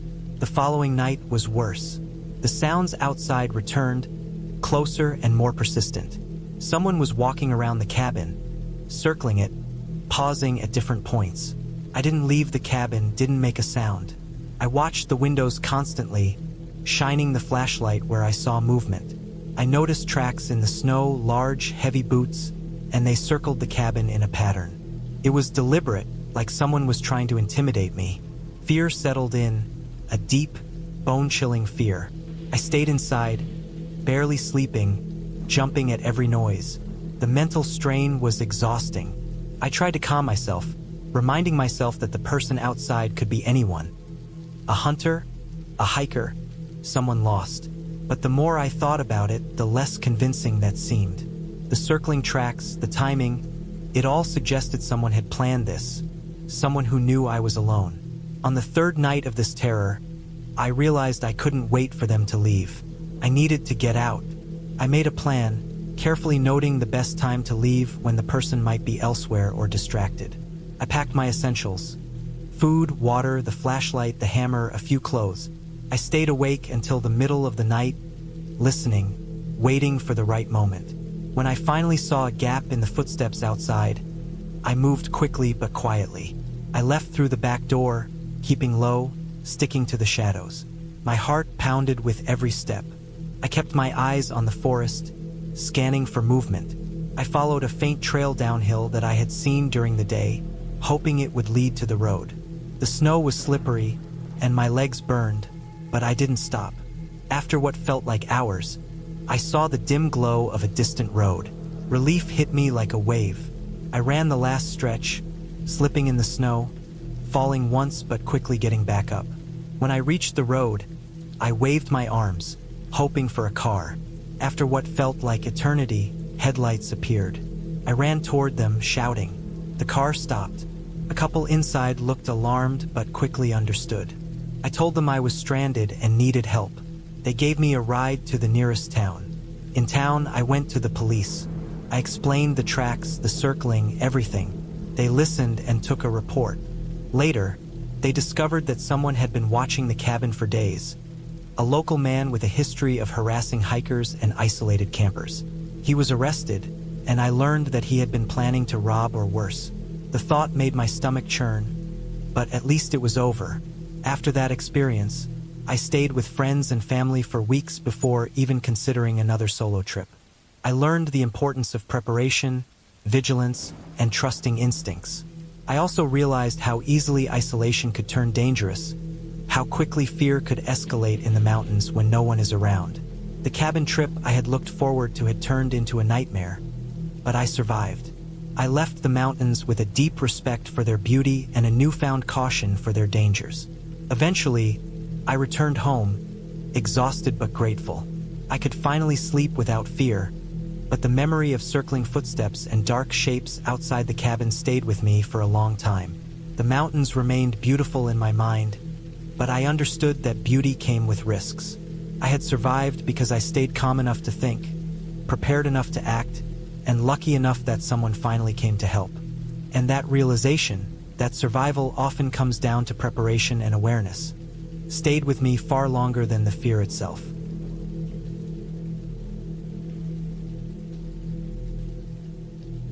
I had always thought of myself as someone who could handle isolation. Growing up in a crowded city, I developed a strange fondness for the idea of being alone, away from the noise, the people, and the constant pressure. When I finally got the chance to rent a small cabin deep in the mountains, I jumped at it. The cabin was advertised as a secluded retreat, far enough from any town that the nearest neighbor was several miles away. It was exactly what I wanted. Solitude, silence, and the raw presence of nature. I had planned everything carefully: supplies for a week, extra food and water, backup batteries, a gas-powered stove, and even a small first aid kit. I told myself I was prepared for anything. I wasn't ready for what I would actually face. The drive up the mountain was longer and rougher than I expected. The winding road was narrow, with sheer drops on one side and thick forest on the other. It was a cloudy day, and the sun seemed to vanish behind the low, gray mist that clung to the trees. By the time I reached the turnoff to the cabin, the asphalt ended and became a dirt path, riddled with deep ruts and scattered rocks. I drove slowly, careful not to get stuck. As I turned the last corner, I finally saw it. A small wooden cabin, weathered but sturdy, sitting in a clearing surrounded by towering pines. The roof was mossy, and the walls were dark with age, but it looked intact. The isolation hit me immediately. There were no other structures, no signs of life, just the distant sound of a river somewhere below the slope. I parked, took a deep breath, and started unloading my things. The first night was uneventful. I built a small fire in the fireplace, cooked some pasta, and then settled into the cabin. Outside, the wind whispered through the trees, and the occasional crack of a branch falling reminded me of how deep into the forest I was. I told myself it was nothing, that the sounds were normal, but even so, I stayed alert. The cabin creaked and settled as the temperature dropped, and I realized that I had been ignoring the subtle signs of being completely alone in the wilderness. The second day, I decided to explore the area. I walked down the slope behind the cabin, following what looked like a faint trail leading toward the river I had heard. The forest was dense, and every step made the leaves and twigs crunch beneath my boots. I noticed animal tracks, maybe deer or elk, and felt the quiet weight of the forest pressing in on me.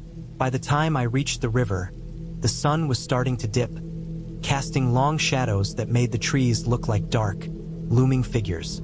I stood on the bank for a while, listening to the water rushing over rocks, feeling a strange mix of peace and unease. Returning to the cabin as darkness fell, I made sure the door was securely latched. That night, I woke to a sound that froze me.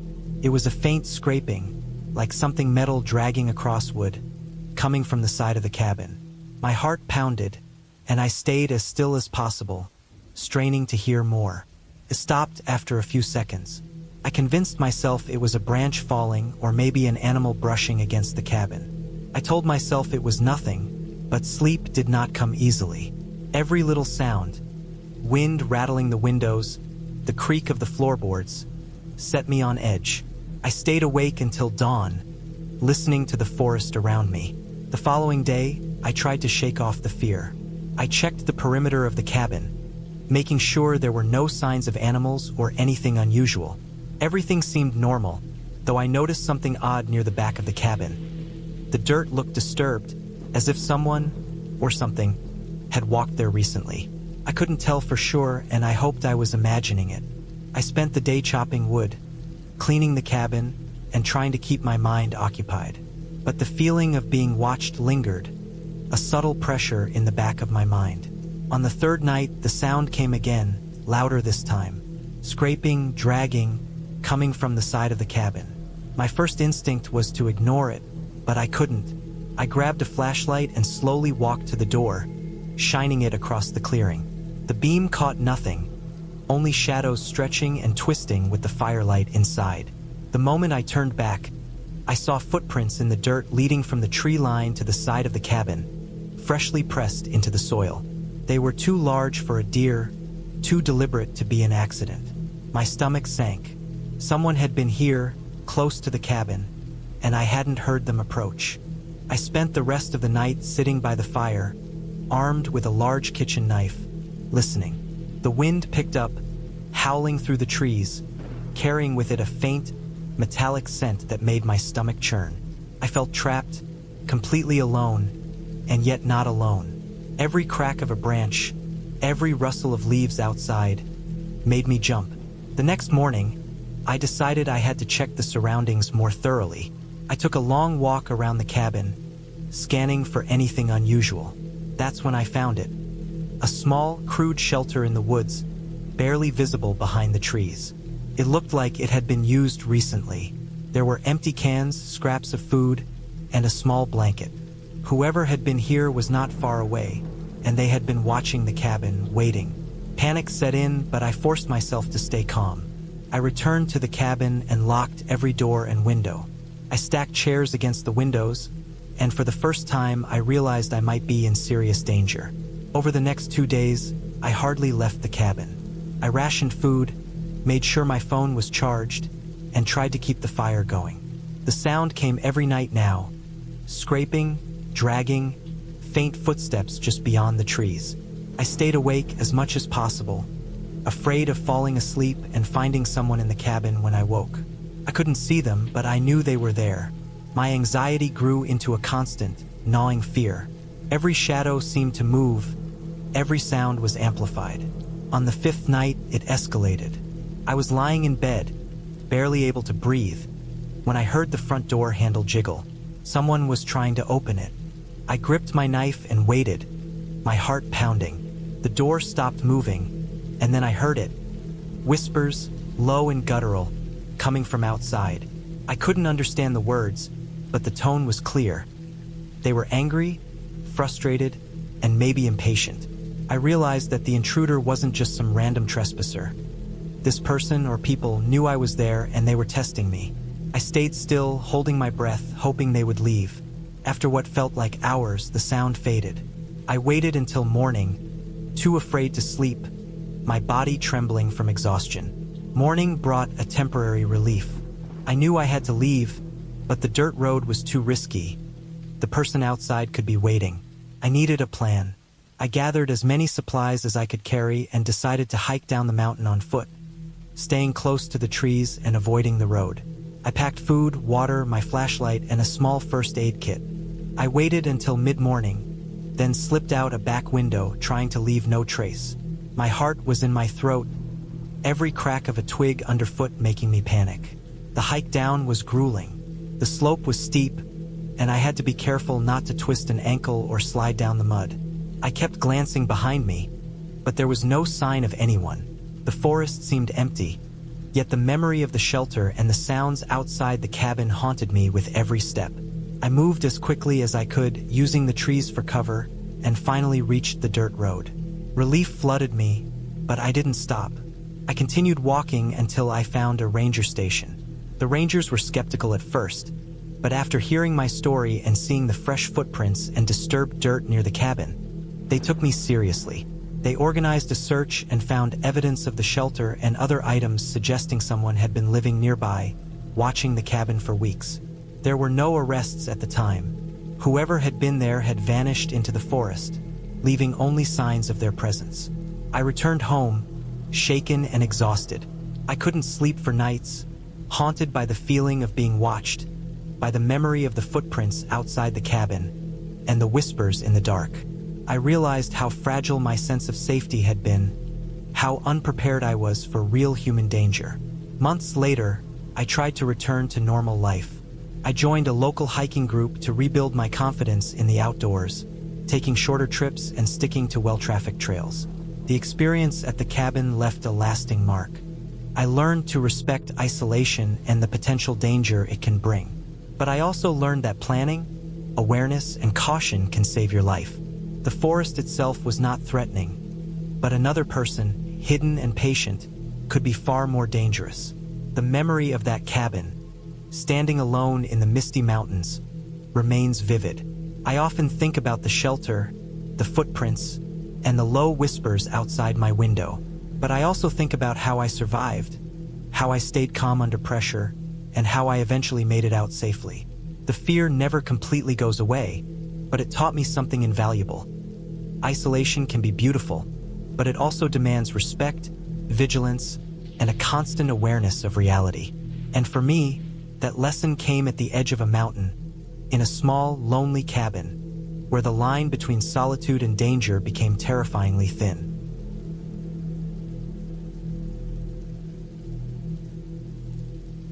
It started as a trip I had been planning for months, a solitary escape from the noise of the city, a chance to breathe in air that didn't smell of exhaust and burnt rubber. I had picked a cabin in the woods that was remote, far from any town, far from any other house. The online pictures made it look perfect, small, rustic, tucked among tall pines, with a little creek running nearby. I told myself I wanted the solitude, the quiet, and I did. But I didn't anticipate how much the forest would close in around me once the sun fell and shadows took over. I arrived in the early afternoon, carrying my backpack with the bare necessities. Food, water, a first aid kit, a sleeping bag, a flashlight, and a map that showed trails, the cabin's location, and a faint indication of a dirt road leading back to the main highway. The drive had taken hours, through winding mountain roads, past narrow bridges and thick clusters of trees that leaned over the asphalt as if to block the sun. When I finally turned down the unpaved path toward the cabin, the world seemed to quiet itself. Birds had stopped calling, and even the wind was softer among the tall pines. I felt a mix of relief and unease, though I tried to ignore the uneasy feeling, blaming it on the long drive and the sudden isolation.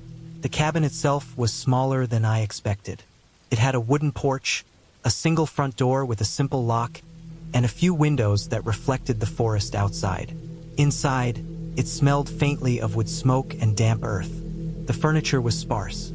A table with a couple of chairs, a small couch, a wood stove, and a single bed. There were shelves with a few canned goods and a stack of firewood neatly piled near the stove. I set down my backpack and opened the windows, letting in the light and fresh air, noting the way the forest seemed to press right up against the cabin walls. I spent the afternoon unpacking, organizing my supplies, and walking a little around the surrounding area. The creek was narrow but clear, winding its way between mossy rocks and fallen logs. The sun was warm on my back, and I felt at peace, like I had stepped out of my normal life entirely. I marked a few landmarks on my map, the nearest trail junctions, a large fallen tree that could be used as a bridge over the creek, and a small clearing a short distance behind the cabin that I thought would be a good place to sit and read. By late afternoon, the sun was dropping behind the trees, and the shadows stretched long across the forest floor. I went inside to start a fire in the stove, hoping to take the chill off the evening air. The first logs hissed and cracked, sending sparks up the chimney, and for a moment I was absorbed in the warmth and sound. I ate a simple meal, canned beans heated over the stove, and then cleaned up, careful to put everything away. I lit a small lantern to read by, though the daylight had almost disappeared, and sat on the couch with my journal. It was then I noticed the first unusual sound. At first, I thought it was the wind brushing against the trees, but the sound was deliberate, rhythmic, a series of snaps, like twigs breaking under weight. I froze, listening. The sound came from somewhere behind the cabin, near the clearing I had scouted earlier. I told myself it was probably a deer or another animal.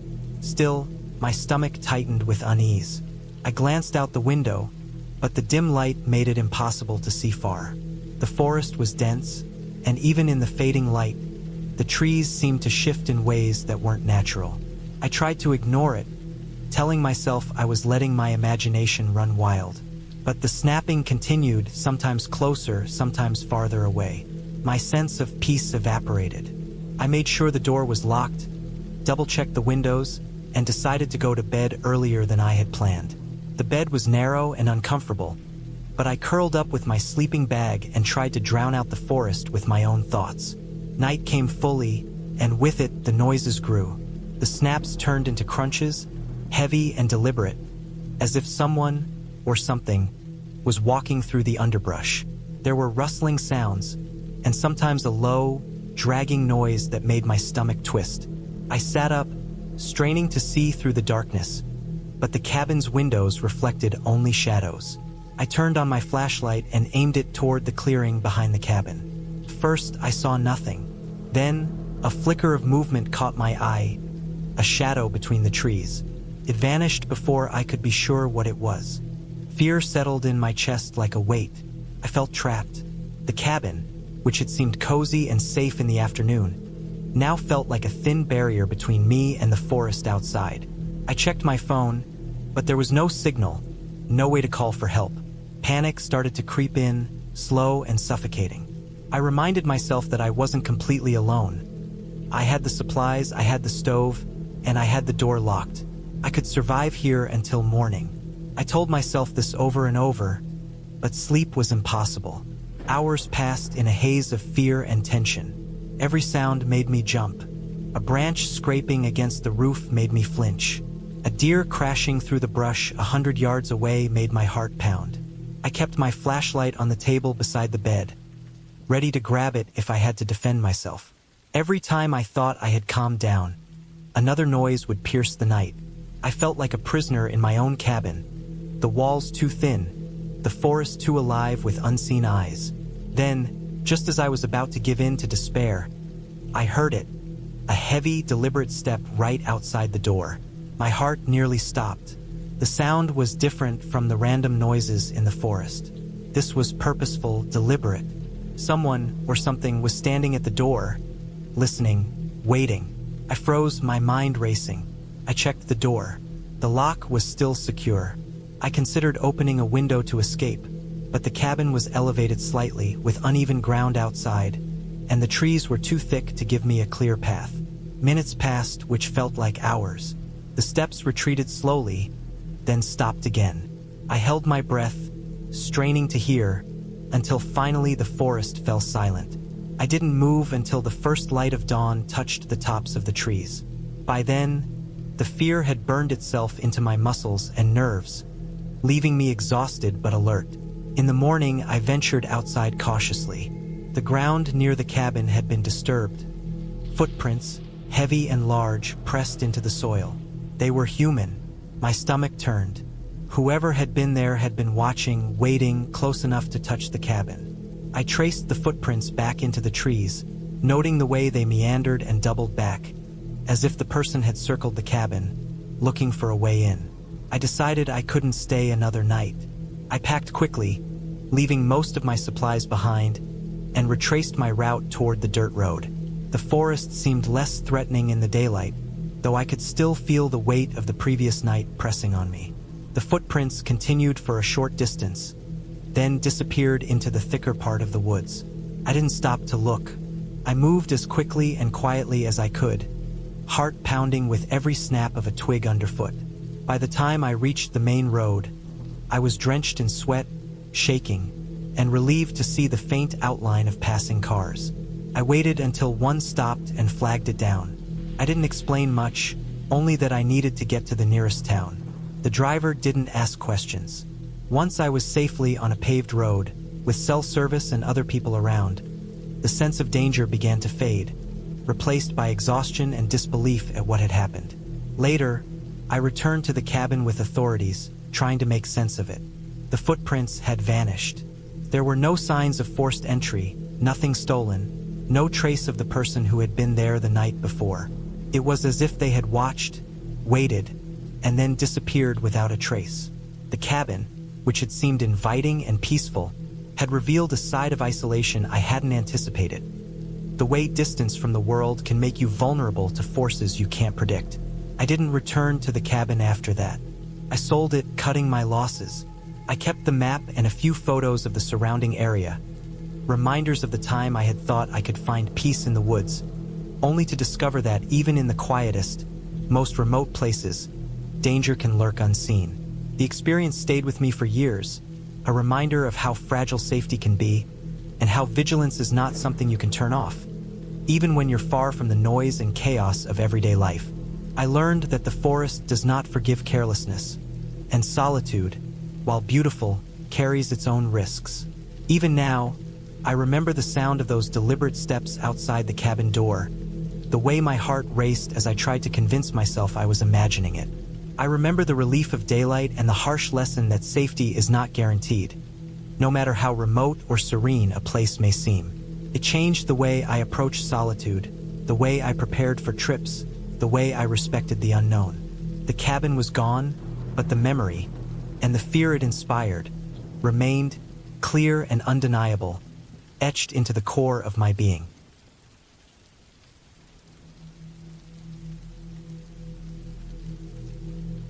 I had been planning the trip for months, and when I finally drove the last mile down the unpaved road that led to the cabin, I felt a mix of relief and excitement. The forest around me was dense, old pine and oak trees with thick underbrush making the narrow road barely visible in some spots. The air smelled of wet earth and pine resin. The cabin was a small, wooden structure tucked into a hollow at the base of a hill, a place I had rented through a private listing.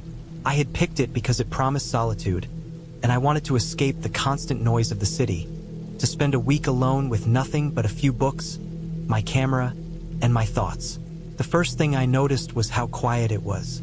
Not the comfortable quiet that comes from being somewhere scenic, but the kind of quiet that pressed against your ears and made you aware of every tiny sound. Leaves cracking, branches falling, the wind brushing against the trees.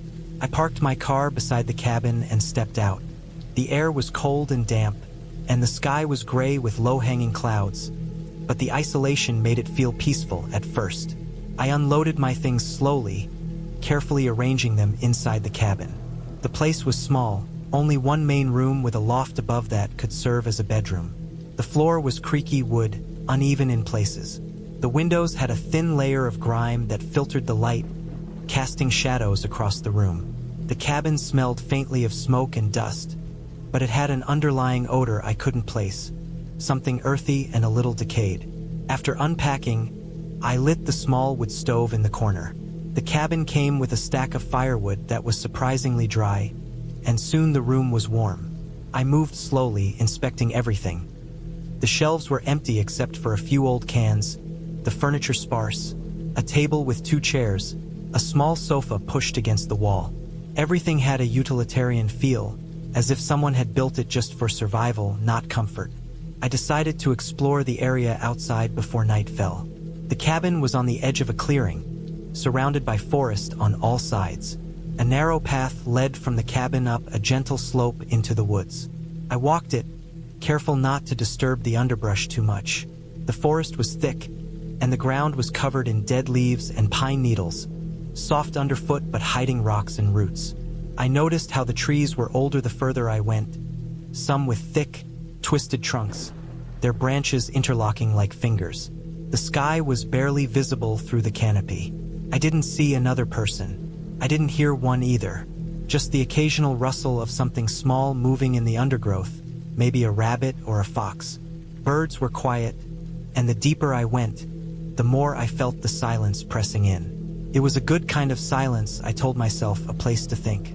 I made it back to the cabin before it got too dark, collected some firewood for the night, and settled in. I had brought a few simple meals, a notebook, and a camera, planning to spend the evening reading and writing. The first night was uneventful, but I remember lying in the loft, listening to the wind outside and the occasional snap of a branch. There was a subtle rhythm to the sounds, the way the wind moved through the trees, and the way the cabin creaked as it cooled and settled. I felt oddly comforted by it. The second day, I decided to go further into the forest. I packed a small backpack with water, snacks, my camera, a flashlight, and a first aid kit. I wanted to hike to a small lake the owner had mentioned in passing, a place reachable by following a faint trail. The trail started easy, winding through dense trees, and I made good progress. The forest was beautiful, but the deeper I went, the more it started to feel oppressive. The trees grew closer together, the light dimmer, and the underbrush thickened. By mid-afternoon, I realized I had walked farther than I had intended. I turned around and retraced my steps, but the trail had become less distinct. Fallen branches and leaves had covered it, and I began to notice subtle differences: the shape of the trees, the slope of the land.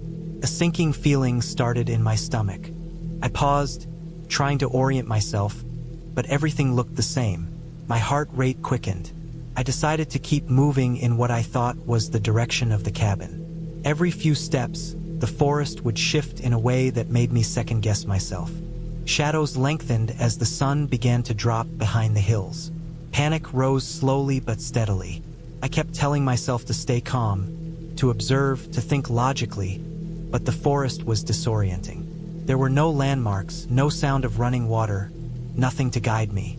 As the light faded, I found a small clearing and decided to stop and rest. I drank some water and tried to calm down. The temperature was dropping rapidly, and I realized I had no idea how far I was from the cabin. The feeling of being watched crept in, not in a supernatural sense, but the human instinct for vulnerability. The isolation made every sound louder, every shadow darker. Night fell completely while I was still in that clearing. The darkness was absolute, cutting off all orientation. I switched on my flashlight, but its beam barely penetrated the dense trees. I considered staying put until dawn, but I knew the temperature would drop further, and the thought of being stranded made my chest tighten. I decided to try moving in one direction, hoping to stumble back onto a recognizable landmark. I walked slowly, using the flashlight to scan for anything familiar. After what felt like hours, I realized I had only been walking in circles. The forest's sameness was terrifying. Every branch, every tree, every shadow seemed designed to confuse me. My legs ached, and my water was running low. I had no cell signal, no way to call for help, and every rational thought was battling rising fear. In the middle of the night, I found a fallen tree to lean against and tried to sleep. My body shivered in the cold, my mind racing with worst-case scenarios. The sounds of the forest were no longer comforting. Small animals scurried through the underbrush, branches cracked under unseen weight, and the wind sounded like it was whispering in my ears. Every noise made me jump, and I realized I had been holding my breath without noticing it. The next morning, I woke stiff and sore, but I had no choice. I needed to find my way back. I tried to retrace my steps again, this time marking trees with small scratches in the bark so I could avoid walking in circles. Hours passed. I was hungry, thirsty, and increasingly desperate. My body was covered in scratches from brambles and fallen branches. Every few minutes, I would hear a distant noise that made me freeze. Another person? An animal? I had no way to know. I started noticing other things. Tracks on the ground, signs of animals, a distant smell of smoke. I followed the smoke cautiously, hoping it might be from a nearby campsite or, ideally, the cabin. The smell grew stronger, and my hope rose.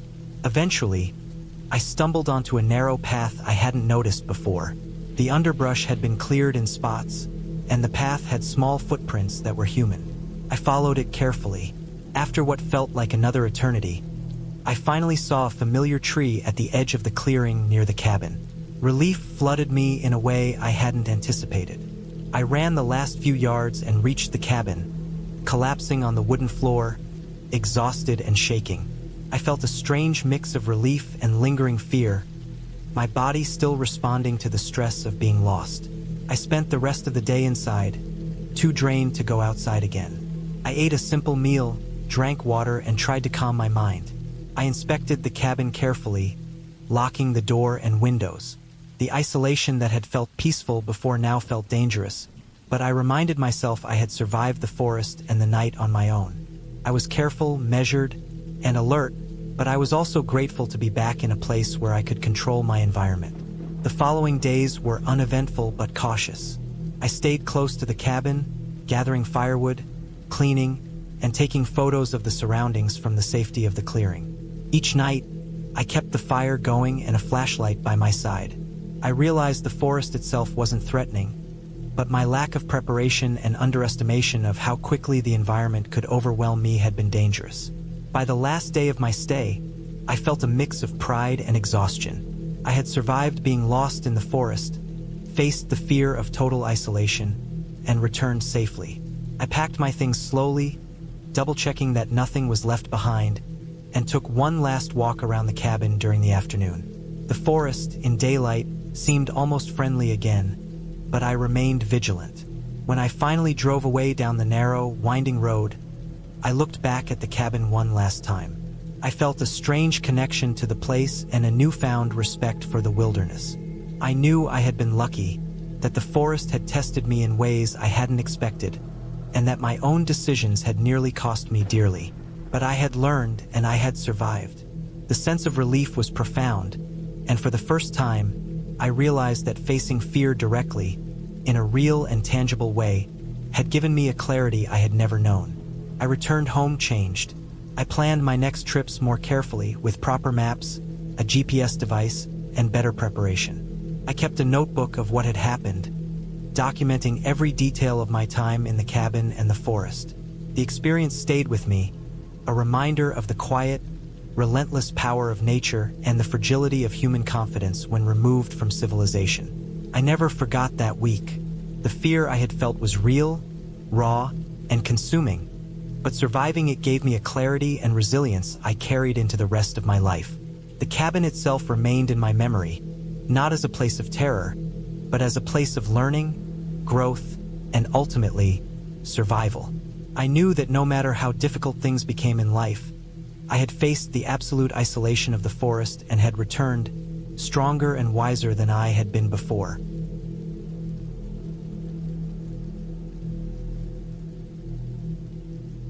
I had always liked being alone in the woods.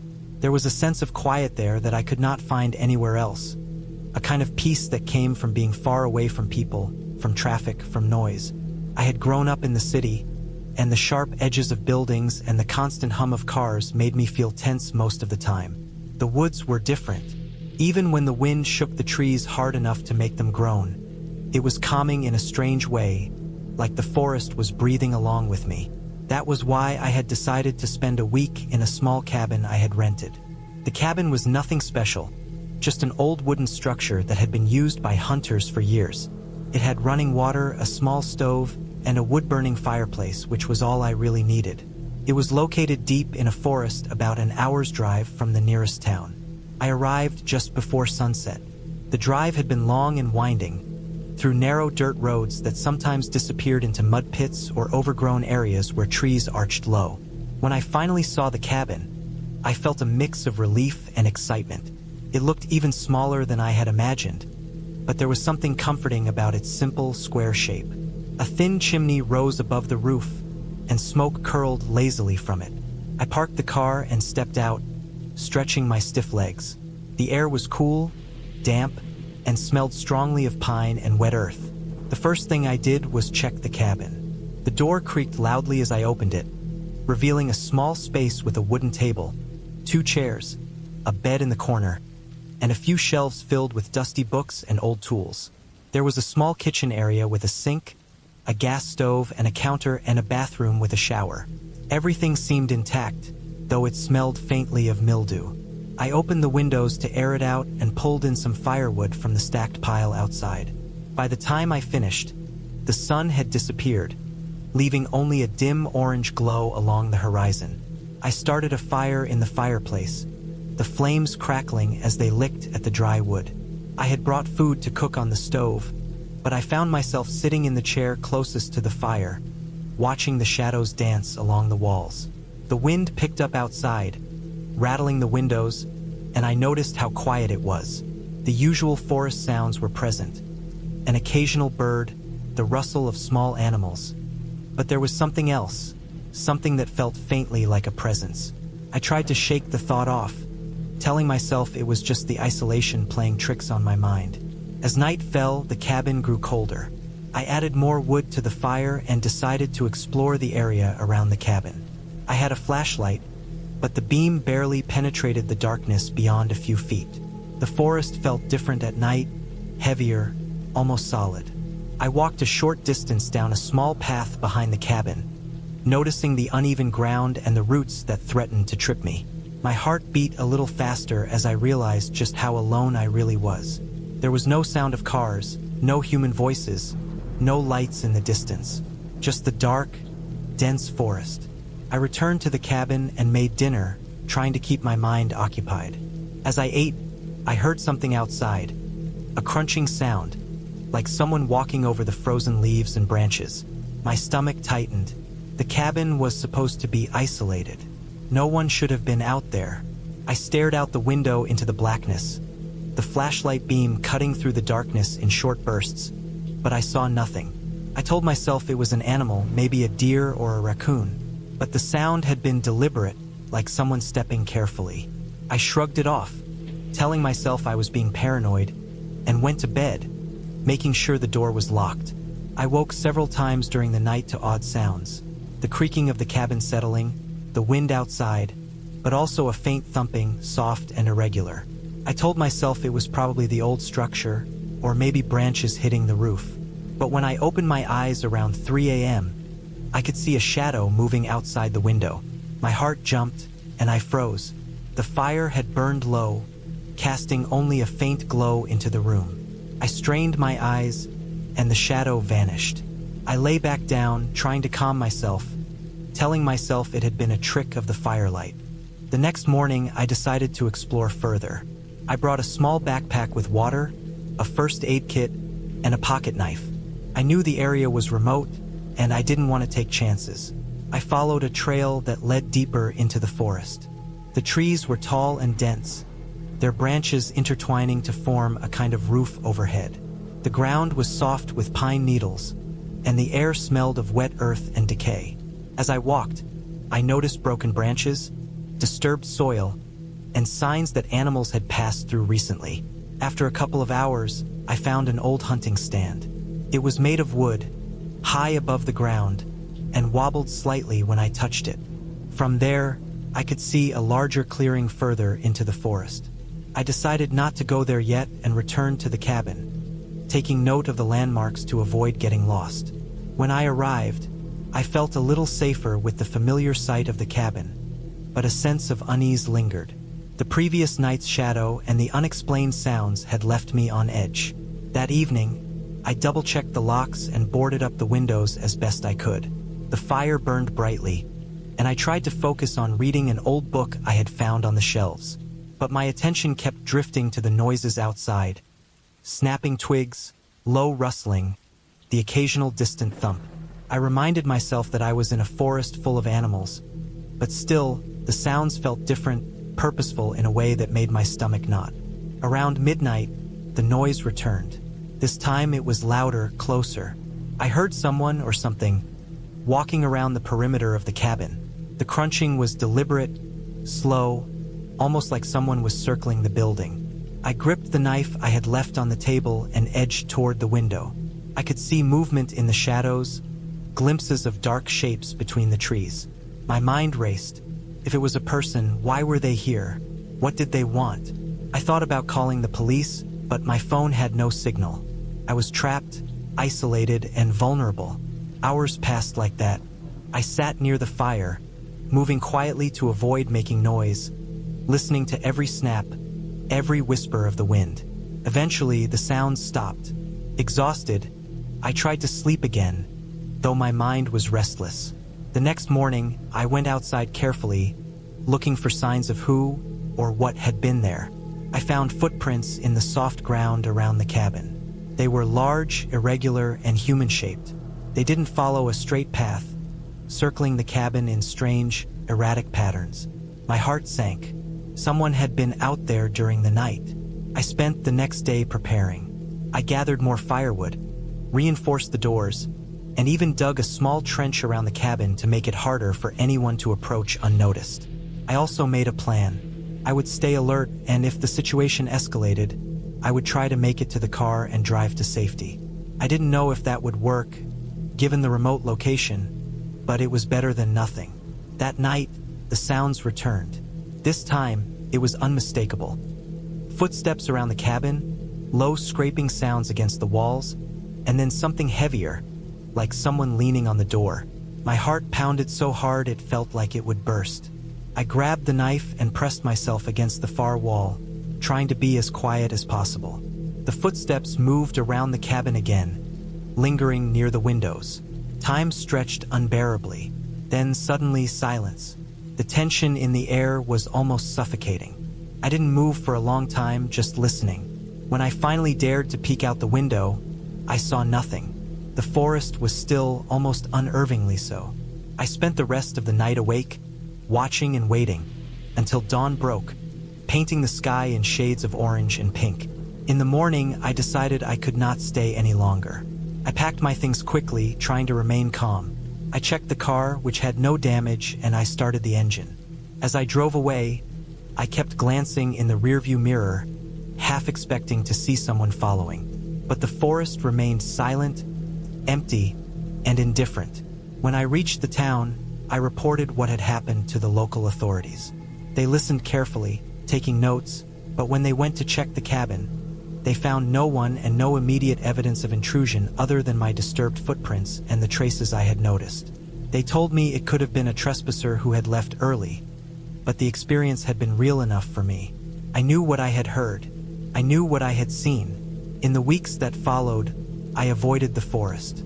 I stayed in town, in noisy streets, surrounded by people, the hum of life around me.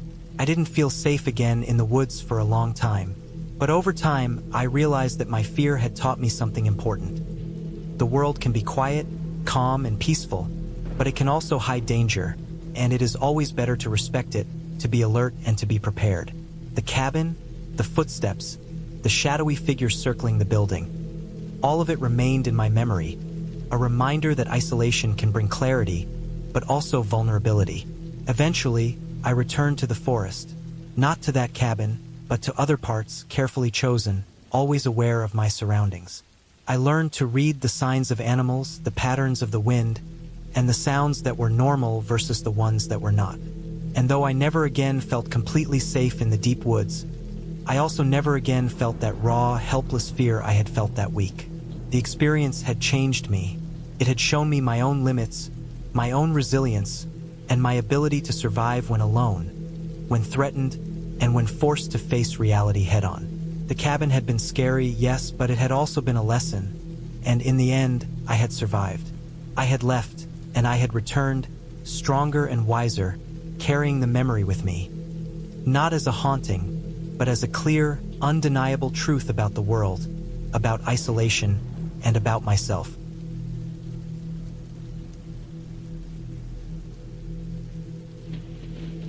I had been planning this cabin trip for months. I wanted solitude, some distance from the constant noise of the city, and a chance to clear my mind. The cabin itself was far up a winding mountain road, about 2 hours from the nearest small town, tucked into a dense stretch of forest. I had chosen it partly because of its isolation, partly because of the pictures online, rough-hewn logs, a small porch overlooking a frozen creek, the kind of place that promised silence and the kind of peace you never find in the city. I packed carefully, double-checking every item. Food for a week, water, camping stove, flashlights with extra batteries, a first aid kit, and the kind of heavy-duty knife I had never thought I'd actually need. Still, I felt oddly uneasy as I loaded the car. Part of me tried to dismiss it as nervous excitement, the sort of quiet anticipation you feel before stepping into unknown territory. But there was another layer, a prickling in my chest I couldn't name.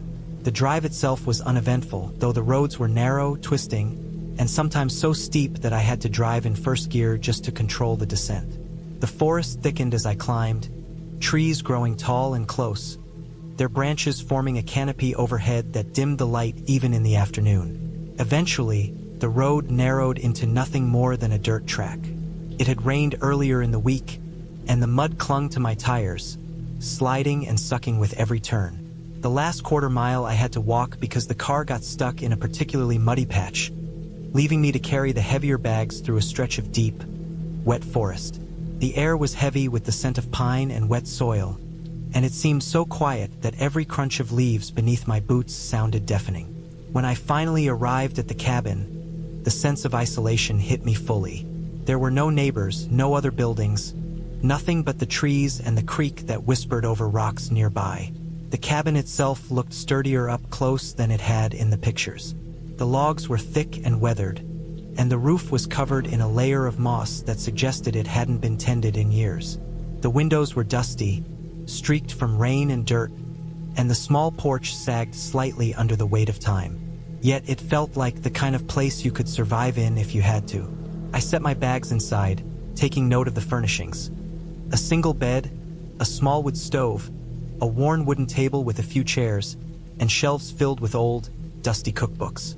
The fireplace had some kindling stacked nearby, which I appreciated. The first night I spent unpacking, lighting the stove, and arranging the food supplies.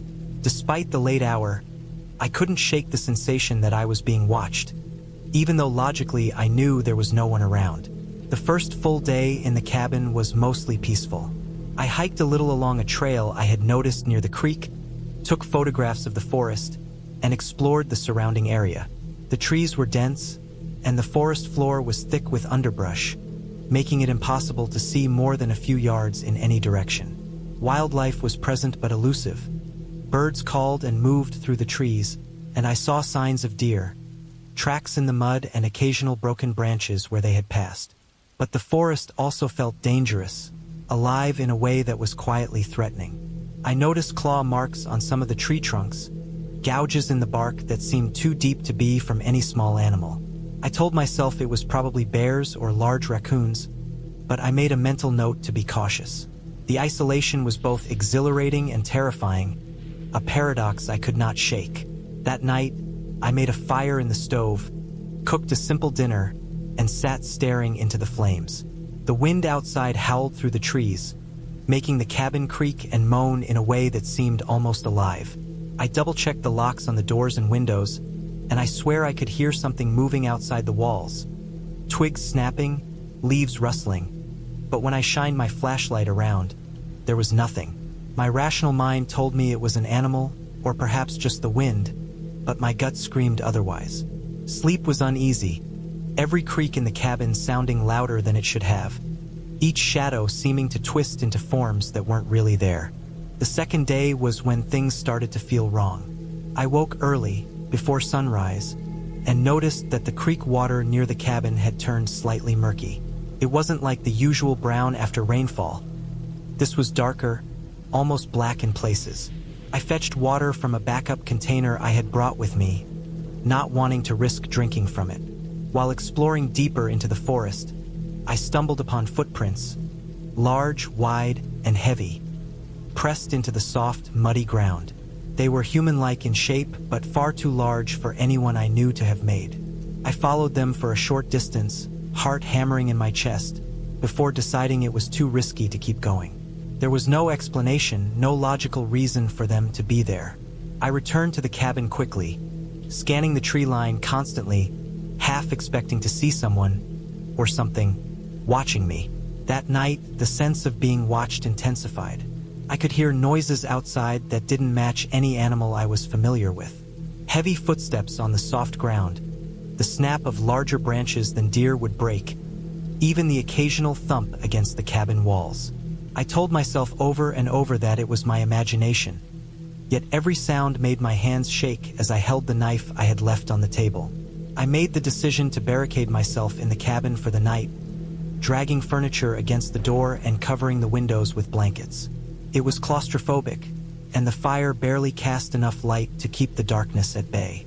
I did not sleep well, jumping awake at every sudden noise, straining to listen for anything that might indicate a human presence. Over the next 2 days, the pattern continued. Footprints appeared near the cabin in places I was sure no human could have reached. Sometimes I would see them across the creek, on the opposite bank, fresh and distinct. I never caught sight of anyone, but the tracks were always there in the morning, and by night, there were more. I also began noticing small disturbances around the cabin itself. Firewood moved slightly from where I had stacked it, doors left unlocked even though I had secured them, and once I found the stove had been used overnight despite the ashes being cold when I went to bed.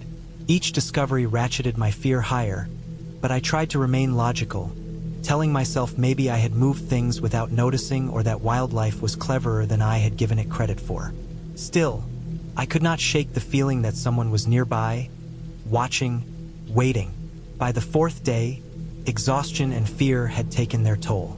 I barely slept, moving silently throughout the cabin during the night to check locks and windows. I set up rudimentary alarms, empty cans strung with fishing line around the cabin, but still the noises continued. One night, I woke to the sound of something scraping along the outer wall, slow, deliberate. My flashlight illuminated the edge of the porch, but nothing was visible. I held my knife tightly, waiting for the sound to stop. Hours passed like that, every noise amplified by the darkness and my own tension. When dawn finally came, I was shaking, covered in sweat, with a throbbing headache and a stomach that refused to settle. I realized I could not continue like this. I packed as many supplies as I could, preparing to leave immediately, but as I approached the car, I noticed that the tracks in the mud did not stop at the edge of the clearing. They circled around the vehicle, deep and fresh, as if someone or something had been there just moments before. My heart sank. The tires were untouched, but I could not ignore the footprints. I decided to wait until full daylight, walking in tight circles around the car, eyes scanning constantly. By noon, I began the long, tense drive down the mountain, every nerve on edge. The forest seemed to close in as I descended, shadows twisting along the edges of the dirt road, branches brushing against the car as if reaching for me. It was impossible to tell whether I was seeing movement in the corner of my eye or if exhaustion and fear were playing tricks on me. Eventually, I reached the town below. The relief was immediate and almost physically painful. I went straight to the local sheriff's office to report what I had seen. The footprints, the disturbances, the constant sense of being followed. They listened, taking notes, but there was skepticism in their eyes. The area was known to have some squatters and illegal hunters, they said, but they promised to send someone to check the cabin. I left feeling uneasy, but safer than I had in days. A few hours later, the sheriff called back. They had gone to the cabin with deputies, searching the property thoroughly. There was no one there, but they had found evidence of human activity. Footprints circling the cabin, a temporary campsite nearby with remnants of a fire, and discarded food wrappers. Nothing definitive about who it was or why they had been so close to the cabin for days without being seen. I returned to the cabin 2 weeks later with deputies, determined to collect my belongings. Everything was as I had left it, but the footprints were gone, washed away by rain. The air still carried the same dense forest scent, and the silence was heavy, but the feeling of being watched was gone. I packed carefully, noting every detail of the cabin and its surroundings in my mind. I did not linger. The drive back was uneventful, though I found myself glancing at the tree line more often than usual, half expecting to see shadows that weren't there. In the end, I realized the forest itself was indifferent, but the presence of another person had made it terrifying. Someone had been living nearby, hidden, tracking me, and while they never harmed me, their constant surveillance had stripped the sense of safety from every step. It left a lasting impression, a reminder that isolation can be dangerous not because of ghosts or monsters, but because of other humans or even just the perception of them. Now, whenever I think of that cabin, I remember every detail. The darkened creek, the clawed trees, the circling footprints, and the silent, tense nights. I keep a mental map of the trail and the cabin's position, and I tell myself that if I ever return, it will only be to prepare properly, never to be caught off guard again. I learned that preparation is crucial, but so is respect for isolation and the unknown. Even if nothing is chasing you, fear itself can feel like it is.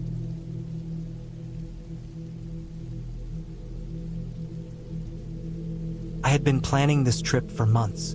I had been overworked for the better part of a year, juggling a job that never ended and life that felt like it was always moving too fast. And the idea of escaping into the mountains alone for a week felt like the only way I could breathe again.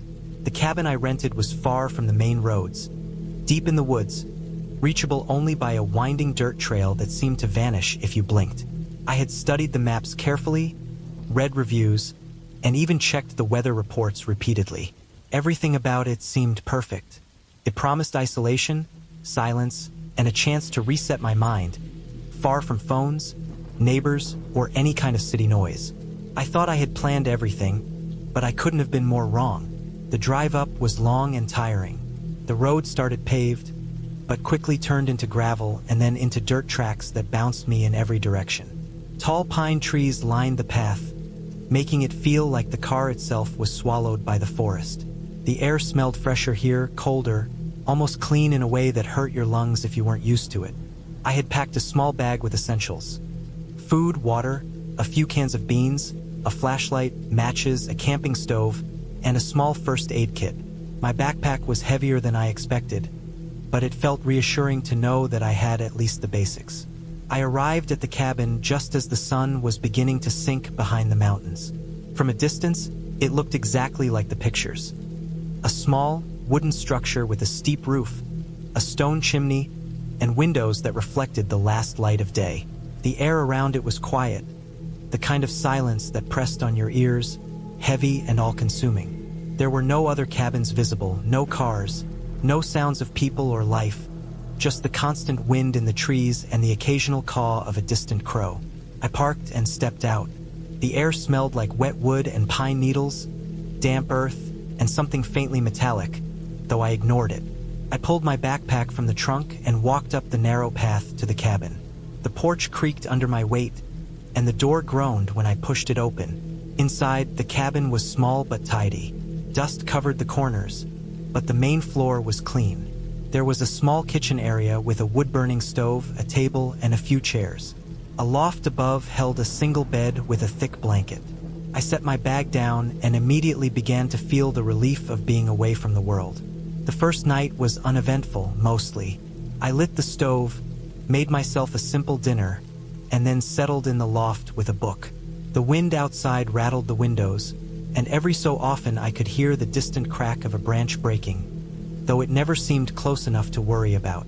I told myself it was just the forest, natural and harmless. I slept lightly, waking several times to check the time, the moonlight filtering in through the windows in slow, steady beams. The next morning, I woke early, feeling strangely alert despite the lack of usual distractions. I decided to explore the surrounding area. There was a small trail behind the cabin that seemed to lead deeper into the forest. It wasn't marked, and the undergrowth was thick in some places, but I moved carefully, making mental notes of landmarks. After about an hour, I came to a small creek. The water was cold and clear, rushing over smooth stones, and I drank directly from it after thinking carefully about safety. The sound of the water was soothing, but it also made me realize just how alone I was. No cars, no people, nothing but me and the trees. That afternoon, I returned to the cabin and tried to occupy myself. I cleaned a few things, stacked firewood, and organized my supplies. I had brought a notebook and began writing down observations. The sound of the wind through the pines, the way the shadows shifted across the cabin walls, how the forest seemed denser in the late afternoon, almost suffocating. I wrote about my feelings too. Anxiety, relief, fear, excitement, all tangled together in a way I couldn't quite separate. It was the second night that things started to feel wrong. I was lying in the loft, trying to sleep, when I heard a noise outside. At first, it was soft, just a faint scraping, like something dragging along the dirt. I froze, listening. The wind was quiet at that moment, and the sound repeated, slow and deliberate. I tried to rationalize it. Perhaps a deer, a raccoon, or a fallen branch rolling in the wind. But the scraping continued, moving closer to the cabin, circling it in a way that didn't feel natural. My stomach tightened, and I gripped the edge of the loft. I decided to check outside, slowly climbing down the ladder. I took my flashlight and opened the door. The beam cut through the darkness, illuminating the porch and the surrounding forest. There was nothing at first. I shone the light around, heart pounding, but the trees remained silent and still. Then I noticed the footprints. They were faint at first, but clear enough to see. Boot prints, human, not small, and they weren't there the day before. They led up to the cabin and stopped at the porch, almost as if whoever made them had been watching. I scanned the darkness beyond the porch and felt a shiver run down my spine. I locked the door and checked the windows. Every lock held, and I pulled a chair under the doorknob for extra measure. Sleep became impossible. I stayed awake all night, flashlight in hand, listening to the occasional crunch of leaves outside. I didn't see anyone, but I could feel the presence of someone or something nearby. It was suffocating, like the forest itself had turned against me. The next day, I considered leaving. I packed some supplies, thinking I might hike back down the trail to my car, but the forest seemed endless and confusing. The trail that had been clear yesterday was now obscured by fallen branches and dense undergrowth. Panic began to creep in. I realized that I had no way to call for help. My phone had no signal as I had anticipated, and the nearest neighbors were miles away. I was completely alone, and someone or something had clearly been near my cabin last night. I spent the day securing the cabin as best I could. I stacked heavy logs against the door, moved furniture in front of windows, and kept the fire burning so I could see shadows more clearly. I avoided going outside except to move quietly from one side of the cabin to the other, flashlight scanning constantly. Each noise, wind, animal, branch, made my heart leap. Every rustle in the underbrush felt like a step closer. By the third night, I had grown accustomed to the fear, almost like it had become a physical weight on my chest. The noises outside became constant. Footsteps, scraping, distant thumps, even the sound of someone walking in the undergrowth beyond my line of sight. I didn't sleep at all that night. I stayed crouched in the loft, flashlight in hand, listening. Occasionally, I thought I saw shadows moving past the windows, but when I looked directly, there was nothing. The uncertainty gnawed at me more than the noises themselves. Morning came slowly. Exhaustion made every movement heavy. I finally dared to open the door and step outside. The forest was quiet, eerily so, but the footprints were still there. More had appeared overnight, leading from the tree line toward the cabin, circling it like predators marking territory. My stomach turned. Whoever had been here was still nearby. I realized I couldn't stay. I couldn't even wait until daylight to leave. The forest was too dense, and I didn't know the way. I had to find a clear path. I spent hours tracing the trail I had come in on. The undergrowth had shifted, trees and branches blocking what had been a clear path. I marked points with sticks, trying to create a mental map of where I had been. Every so often, I thought I heard a branch snap behind me, but when I turned, nothing was there. My paranoia became unbearable, but I couldn't allow myself to freeze. Survival depended on movement, on keeping my head, on not giving in to fear. Late in the afternoon, I finally found a stretch of trail that looked familiar. I moved quickly, keeping my eyes on the ground as much as possible. The sun was low, and the forest had begun to darken, shadows stretching in long, menacing shapes. I heard something crashing through the trees behind me. Fast, deliberate. I didn't look back. I ran, stumbling over roots and rocks, until I reached the main dirt road. Relief hit me in waves. I was still in the forest, still far from help, but at least there were signs of human passage. Tire tracks, litter, evidence that I wasn't entirely alone. I reached my car as darkness fully fell. My hands were scraped, my clothes torn, my body trembling with exhaustion and adrenaline. I got inside, locked the doors, and sat for a moment, breathing heavily. The headlights illuminated the road ahead, and for the first time in 2 days, I felt like I could move freely without immediate threat. I started the car and drove slowly, carefully, constantly checking the mirrors and the shadows at the edges of the road. By the time I reached the next town, I was physically and mentally drained. I stopped at a gas station, filling the tank, buying water, and finally using a phone to call someone and let them know I was okay. I explained briefly where I had been, though I left out some details. It didn't feel necessary for anyone else to know exactly how close I had been to something I didn't fully understand. The drive home was quiet. My body ached, my mind raced, and I thought constantly about what had happened. The cabin, the forest, the footprints, the sounds in the night.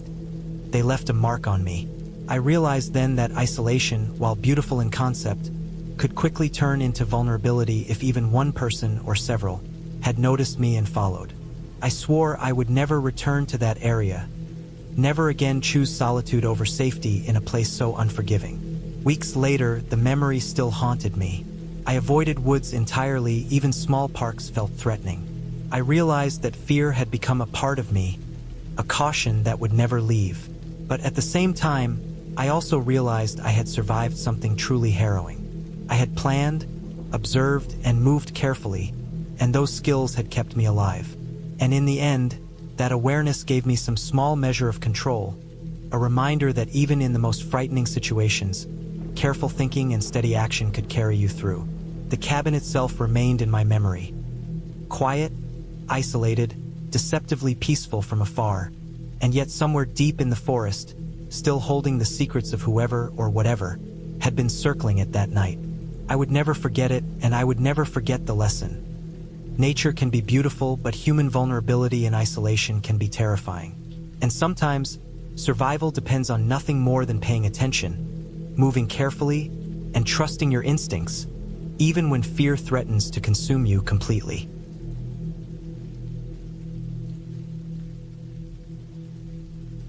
The cabin stood at the far edge of the clearing, almost swallowed by the forest that surrounded it.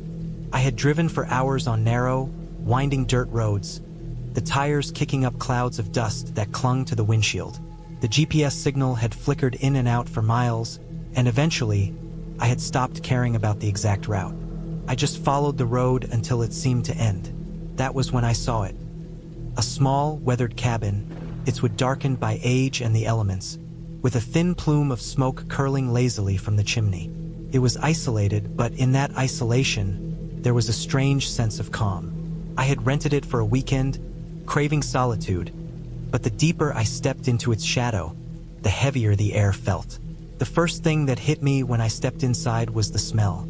It was a mix of damp wood, old smoke, and something slightly metallic, faint but persistent, like iron from old nails.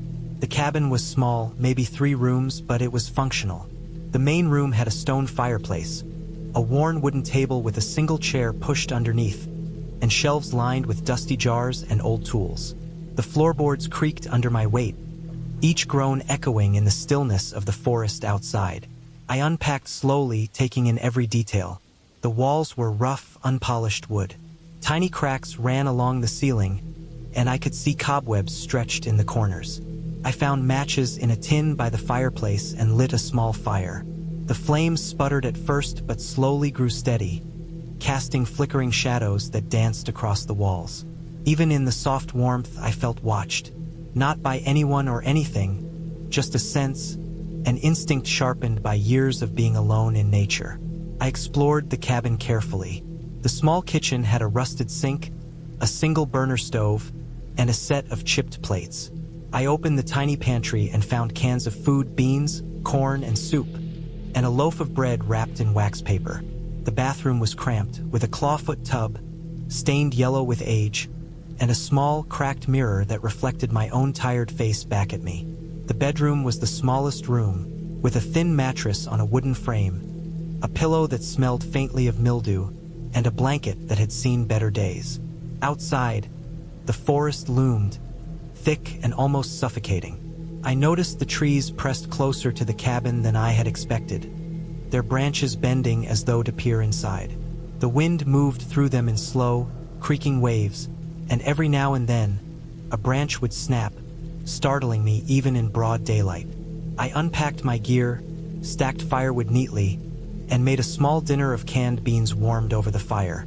I tried to ignore the silence. There were no birds, no insects. Even the usual forest hum seemed muted. Night came, slower than usual, stretching long hours across the sky. The darkness in the cabin was different from city darkness, heavier, more solid. Shadows pooled in corners, and the firelight, though steady, only reached so far. I could hear the wind brushing against the outer walls, and with each gust, the cabin groaned. It was an old structure. I reminded myself that it was natural. Still, the noises were closer than they should have been. A thump on the roof, another from the side. I checked the windows. Nothing, just the forest, black and impenetrable. Sleep came fitfully. I awoke multiple times during the night to the sound of movement outside, too large to be a small animal, too deliberate to be the wind alone. At one point, I thought I saw a shadow past the window, a human shape, tall, slow, deliberate. But when I grabbed the flashlight and ran outside, there was nothing. The ground was undisturbed, except for the thin layer of fallen leaves stirred slightly by the wind. I tried to tell myself I was tired, overreacting, letting my imagination run wild, but a gnawing sense of unease stayed with me. The next day, I explored the area around the cabin. The forest was dense, the trees tall, and the undergrowth thick. I moved cautiously, aware that this was truly isolated land. The nearest road was at least a mile away, hidden behind ridges and a tangle of trees. I noted animal tracks, deer, raccoon, and something larger, perhaps a coyote or wolf. There were signs of other humans too. A few empty cans hidden in the brush, faint tire marks leading into deeper woods. Whoever had been here had left quietly, leaving no footprints in the mud or snow to trace them back. As evening approached, the tension in the cabin grew. The wind had shifted, carrying a faint smell of something else. Smoke, but not from my fireplace. I peered out the window, scanning the tree line, but again, nothing. I fortified the doors, checked the windows, and made sure the firewood was stacked for the night. Every small noise, the creak of a floorboard, the tap of a loose shutter, set my heart racing. I kept thinking about the shadow I had seen, the feeling of being watched. I didn't want to leave the cabin, because leaving meant walking through the forest alone in the dark, but staying felt dangerous too. I spent hours pacing, examining every corner, the pantry, the shelves, even the ceiling. I realized that the cabin, though rustic, was still solid. There were no hidden spaces for someone to hide. I reminded myself constantly that this was the rational world. There were no ghosts, no fairy tales, just the wind, the trees, and perhaps an animal or a distant human wandering nearby. Sleep that night was worse. Every sound was amplified. The wind rattling the roof, the floorboards groaning, the trees scraping against the cabin. I swore I heard footsteps on the porch, slow and deliberate, and when I sat up to check, the shadows outside shifted in ways that made no sense. The sense of being followed, of being watched, intensified. I stayed awake the rest of the night, fire crackling, ears straining, flashlight ready. Morning brought a thin, gray light, and with it, clarity. The forest was still, the wind low.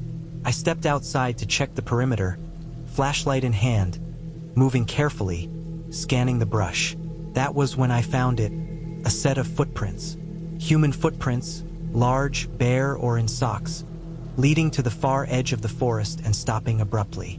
No sign of struggle, no sign of someone hiding, just the tracks, as if whoever had made them had vanished into the air. My stomach sank. Someone had been there, watching me, maybe even inside the cabin while I slept.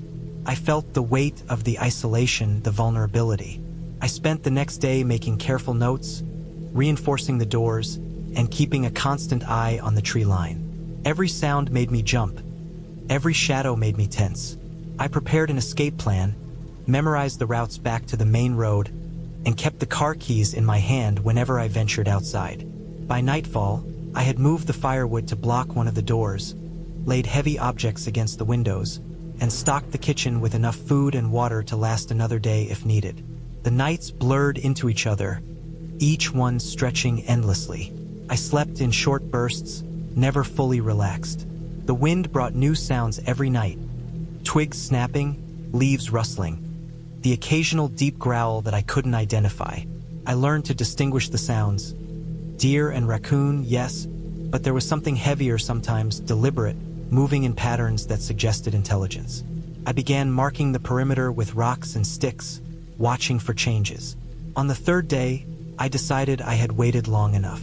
I would leave the cabin, return to civilization, and report the footprints if I could. But as I packed, I noticed signs that someone had been in the cabin again. Small things. A chair slightly moved, a tin slightly shifted, a footprint in the dust near the back door. My stomach churned. Someone had been inside while I was awake, maybe even while I slept. The fear was real now, grounded in evidence, and I knew leaving would be dangerous, but staying was more dangerous. I planned carefully.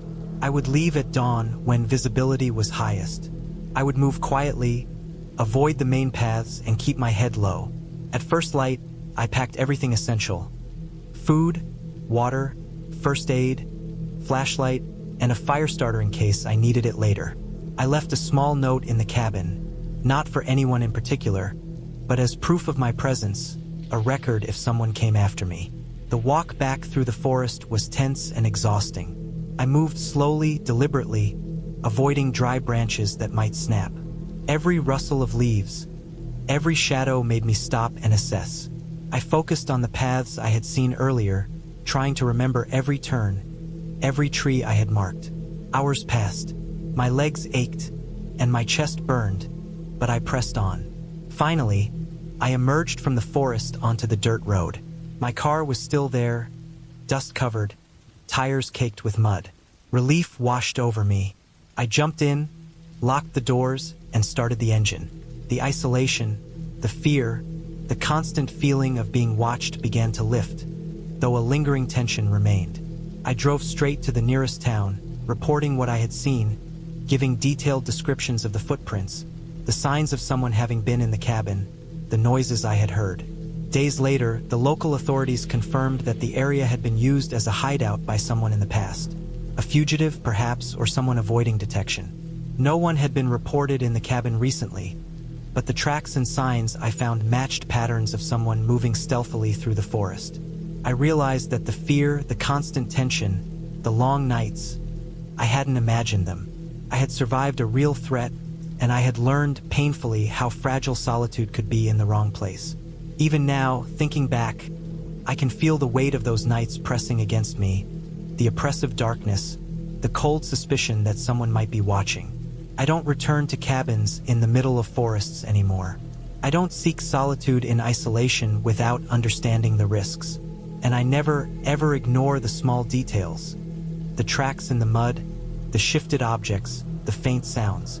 Because when you are alone in the wilderness, reality itself can become terrifying if someone else has made it their own.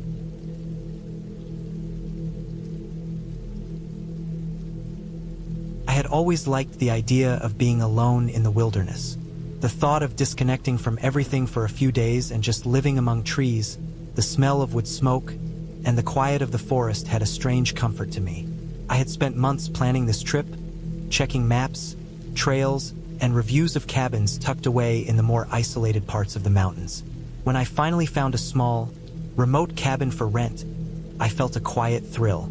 It was far enough from the nearest road that I would have to hike in with my pack, and the photos made it look sturdy and well-maintained, with a small fireplace, a woodpile, and a single bedroom.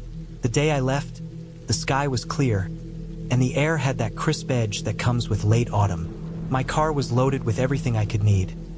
Food, water, a first aid kit, extra clothes, a lantern, and plenty of firewood. The hike to the cabin wasn't particularly long, about 4 miles, but with a pack heavy enough to leave my shoulders sore, it felt like it took forever. The path was narrow, covered with leaves that crunched beneath my boots.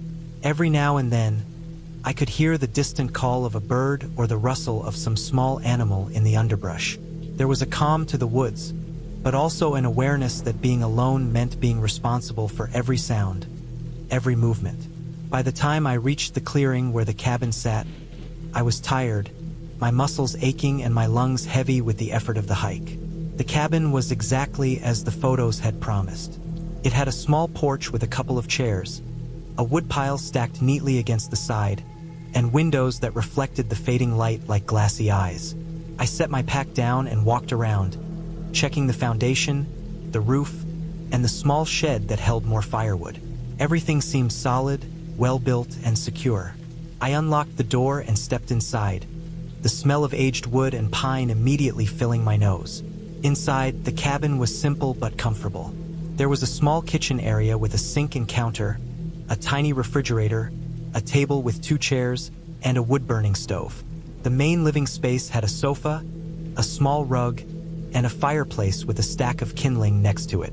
The bedroom was modest, with a single bed, blankets, and a dresser. I set my things down, unpacked some food, and started a small fire in the stove to warm the place before night fell. The sound of the crackling fire and the faint smell of burning wood was comforting. The first night passed without incident.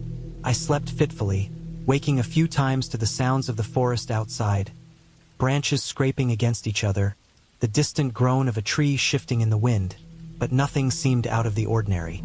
The next morning, I prepared a simple breakfast and sat on the porch, looking out at the dense woods surrounding the cabin. The isolation was intoxicating. I felt free, untethered from the usual routines and demands of life. That day, I decided to explore the area around the cabin. There was a small stream not far from the clearing, and the trail followed it for a few miles. The water was cold and clear, running over rocks and fallen branches. I filled my water bottle, rested on a fallen log, and watched as a squirrel nervously darted across the trail, pausing to inspect me before disappearing into the underbrush. Everything seemed ordinary, natural, but as the sun dipped lower, a sense of unease began to creep in. On the way back to the cabin, I noticed that the trail seemed narrower, less well-trodden. Branches that had been at eye level before now hung lower, brushing against my shoulders. The forest felt denser, more enclosed. The sound of my boots on the leaves seemed unnaturally loud. And then I realized I had been walking for longer than I expected. The path I thought would take 20 minutes back to the cabin had stretched into nearly an hour. Panic began to twinge at the edges of my mind. Finally, I saw the clearing ahead and breathed a sigh of relief. The cabin sat there, unchanged, the firewood stacked neatly as I had left it. But as I approached, I noticed something that made my stomach tighten. Footprints. Fresh footprints. They weren't mine. They led from the tree line to the cabin and then disappeared at the front door. My first thought was that maybe someone else was renting the cabin, or maybe a neighbor had come by. But the rental confirmation I had said clearly that the cabin was private, and there was no sign of any other nearby homes. I approached the door cautiously, checking to make sure it was locked. It was. I stepped inside, heart hammering, and checked every window and corner. Nothing seemed disturbed. Everything was as I had left it. I tried to convince myself that it must have been an animal, maybe a large deer or something, but the shape and spacing of the prints told me otherwise. These were human. I spent the rest of the day inside, pacing, checking the locks, and making sure the firewood was close by. Night fell slowly, dragging its shadows across the walls. I lit the stove, stacked wood near the door, and sat with a knife on the table, listening. The wind had picked up, rattling the windows, and the forest seemed alive with sound. The snap of branches, the distant howl of some animal, the way the darkness seemed to press against the walls of the cabin. Around midnight, I thought I heard a faint scraping at the door. I froze. My ears strained, but the sound stopped as quickly as it had started. My stomach turned over. I couldn't tell if it had been a branch, an animal, or something else entirely. I slept fitfully again, waking to every noise. In the morning, I decided to stay put, hoping to rationalize the events. I didn't leave the cabin. I kept the fire burning, ate sparingly, and stayed alert. I noticed more signs of someone or something being around. Footprints in the dirt near the cabin, slight disturbances in the underbrush, and once, a piece of firewood had been moved from the stack. Whoever it was had never entered the cabin, but the presence was unmistakable. The following day, I began to prepare for an early departure. I wanted to leave before nightfall, but the trail down the mountain was longer than I expected. I packed quickly, keeping my knife and a flashlight at the ready. As I stepped outside, I noticed the footprints again, closer this time. They led to the edge of the clearing, then disappeared into the trees. My heart pounded. I kept my eyes on the trail and began walking briskly, checking the trees behind me at every step. It wasn't until I reached a bend in the trail that I saw it. A man. Not hiding, not sneaking, just standing there among the trees. He didn't move as I approached, didn't wave or call out. Just watched. He was tall, thin, and dressed in dark clothing that blended with the forest. My first instinct was to run, but I forced myself to stay calm. I kept walking, keeping my distance, and eventually, the trees thickened, and I lost sight of him. I didn't look back. I made it to the car in record time, my legs burning, my heart in my throat. I loaded my pack into the trunk, locked the doors, and started the engine. The drive back down the mountain felt unreal. Every shadow on the road, every tree along the edge of the road, seemed to hide him. I kept driving until the forest thinned, and I finally reached the nearest town. I pulled into a gas station, heart still racing, hands shaking, and called the local authorities. I reported what I had seen, the footprints, the man, the sense that someone had been watching me the entire time. The police were thorough. They came with flashlights, vehicles, and even dogs. They searched the cabin, the surrounding forest, and the trail. They found signs that someone had been living or camping nearby. Makeshift shelters, burned wood, footprints, but no one was ever caught. The cabin owner told me that there had been previous reports of people breaking into the area, sometimes targeting hikers or cabin renters, but nothing violent had been confirmed.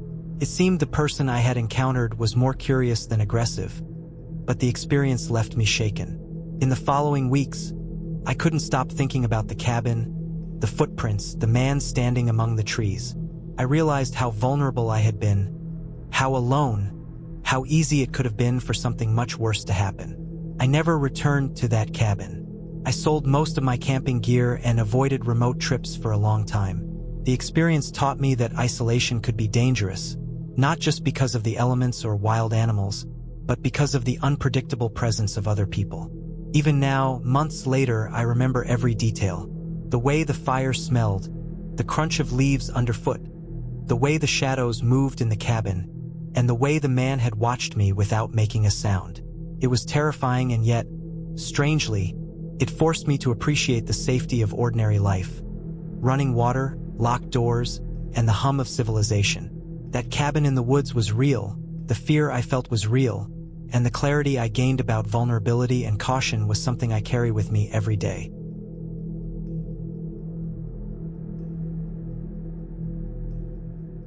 I had been looking forward to this weekend for months.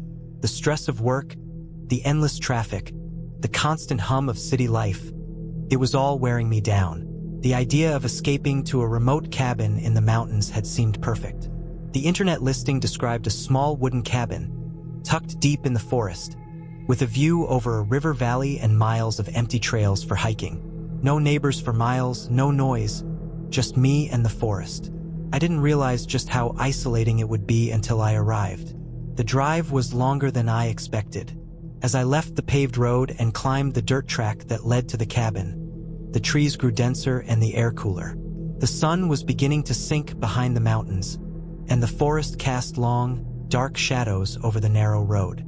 The tires of my car crunched on loose gravel as I drove carefully, following the small stream that the directions mentioned.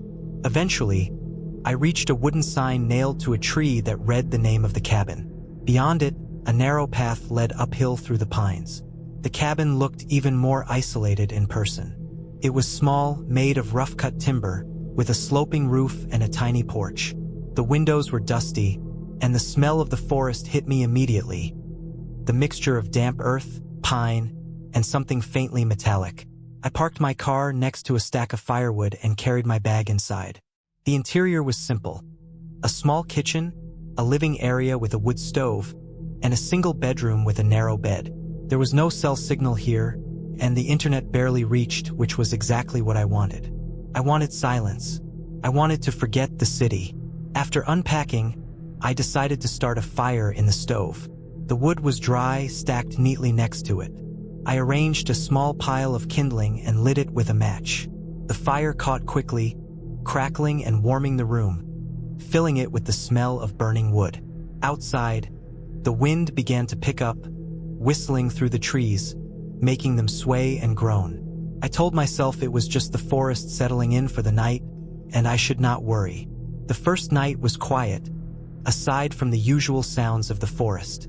I slept with the window cracked open slightly, letting the cold air in. At one point, I woke to a faint noise outside, a scraping sound, almost like someone dragging a branch along the side of the cabin. My heart raced, but I convinced myself it was a fallen tree branch or an animal. I was in the middle of nowhere. No one was around. Bears, maybe, or raccoons. I eventually fell back asleep. The next day, I explored the area. There was a small trail leading down to the river, winding through dense underbrush. I walked for hours, noting the details.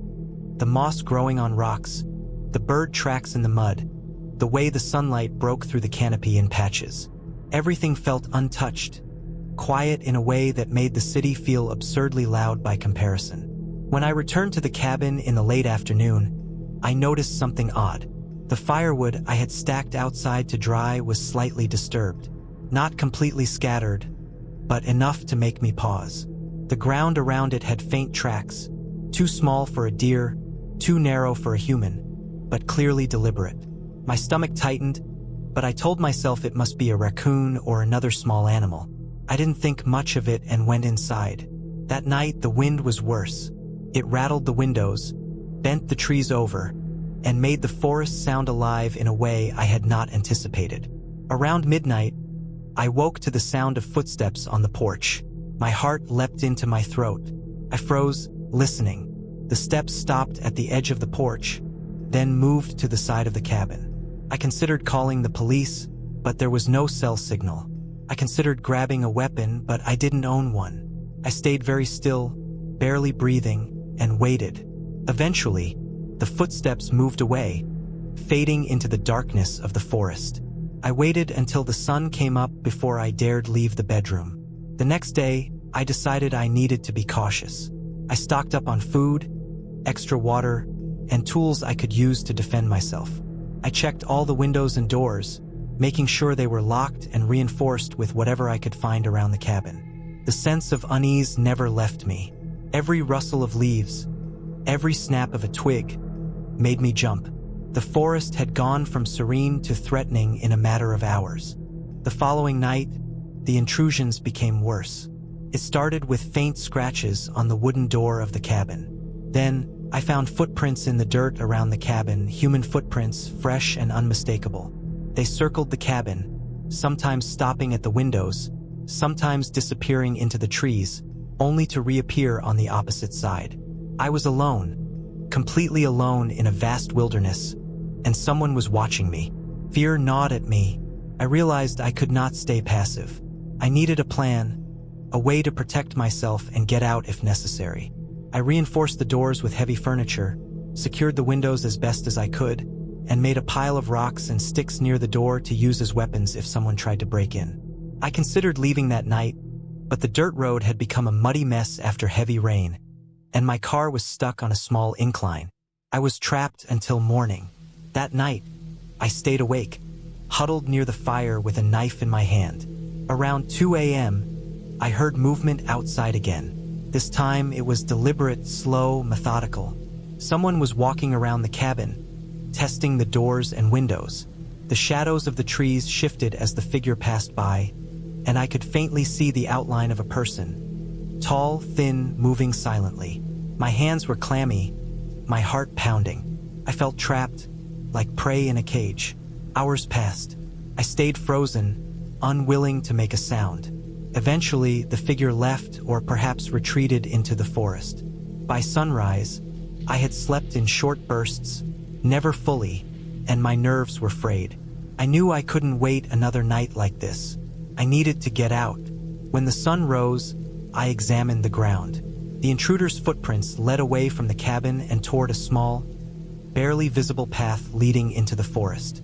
I realized this was likely a local, a hunter, maybe someone who knew the area and had been observing the cabin. I decided I would leave immediately, no matter the risk of getting my car stuck or the forest paths being unclear. I packed everything quickly, shoveled some loose dirt to clear the path, and started the car. It took several attempts, but eventually the tires caught, and I was moving slowly at first along the muddy track. The forest seemed quiet, almost eerily so. I could feel the eyes of the intruder following me, or perhaps I was imagining it. By late afternoon, I reached the main road. I pulled over, exhausted and shaken, and called the police to report the incidents. They took my statement seriously, noting the isolated location and the pattern of human interference.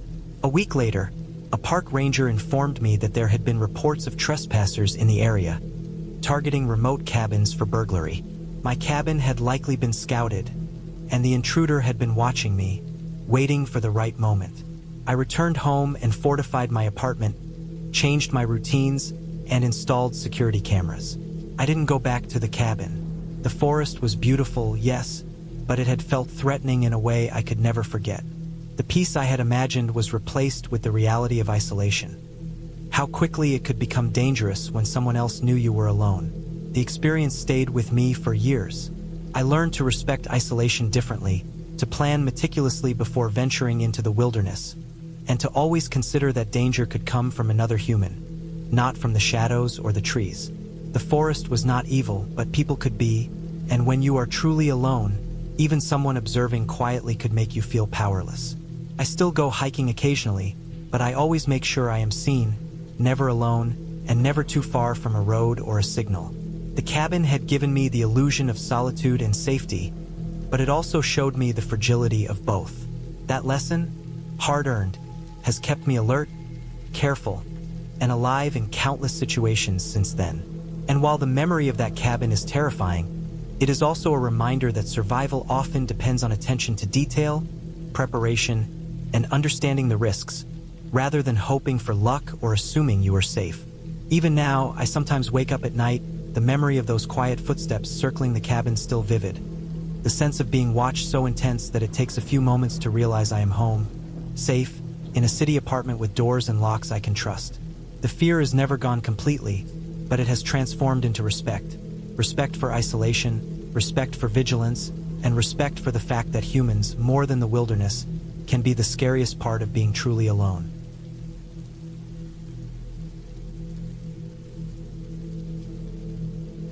I had been planning this trip for months, ever since I first stumbled across an old map of the forested region near the small town where I had grown up.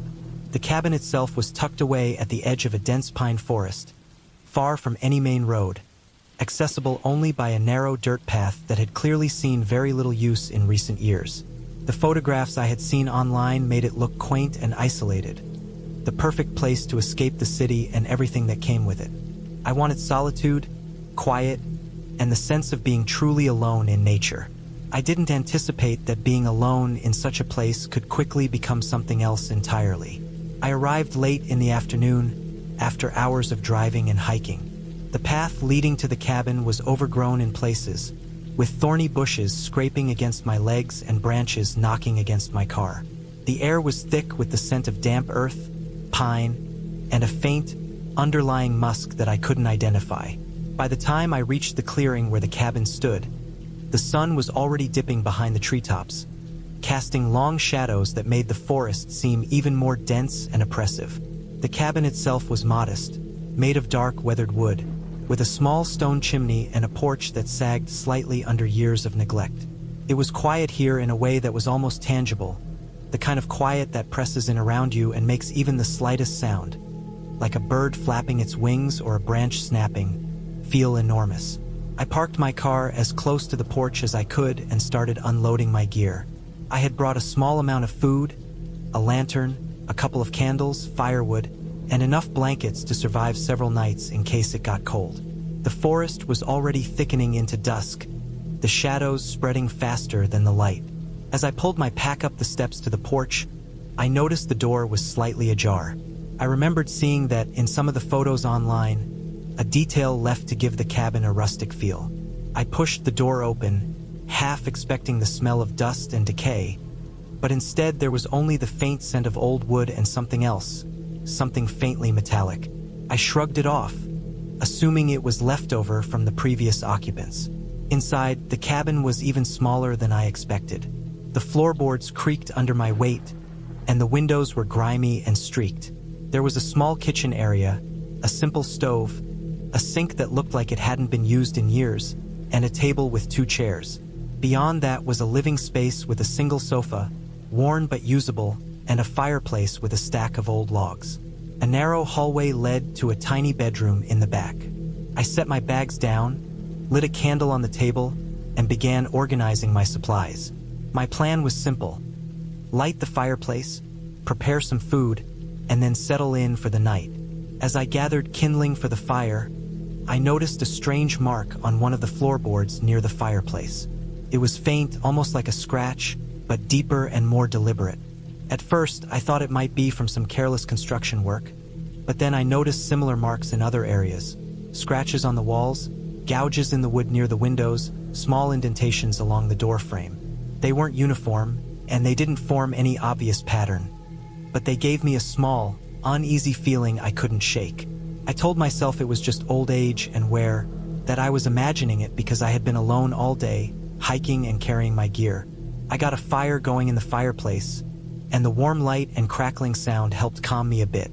I ate some of the food I had brought and settled onto the sofa with a blanket, letting the warmth from the fire fill the room. Outside, the wind had started to pick up, rustling the pines and sending cold drafts sneaking under the door and through the cracks in the window frames. The sound was unnerving in the beginning, but I told myself it was just the wind. It wasn't long before my exhaustion caught up with me, and I drifted into a light sleep on the sofa, the firelight flickering across the walls. I woke sometime during the night to a noise. At first, I thought it was just the wind or an animal in the forest, but then I realized it was different, closer, sharper. It sounded like footsteps, slow, deliberate, moving outside the cabin. My heart began to pound. I froze, listening. The sound came again, careful and methodical, walking along the perimeter of the cabin. My mind raced. I had told myself before this trip that I wanted isolation, and now here it was, alone, in a forest, far from anyone. But I hadn't thought about how dangerous it could feel when something unknown was so close. I grabbed the flashlight I had left on the table and aimed it out the window. The beam cut through the darkness, illuminating nothing but trees and shadows. No one was there, I felt a small relief, telling myself it was probably a deer or some other animal walking near the cabin. But the marks I had seen earlier on the floorboards and walls made me question that. Animals didn't walk like humans. They didn't leave scratches like that near a door or window. I moved closer to the window and kept scanning the darkness, feeling the adrenaline spike.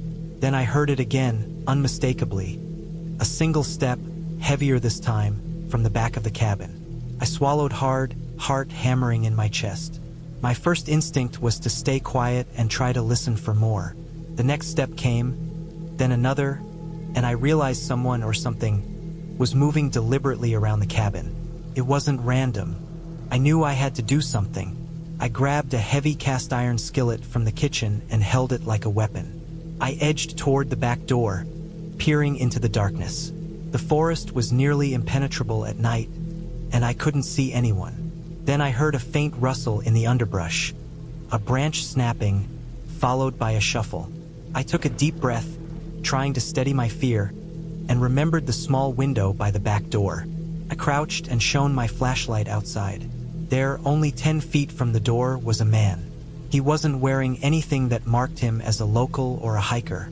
His clothes were dark and nondescript, his face obscured by shadows.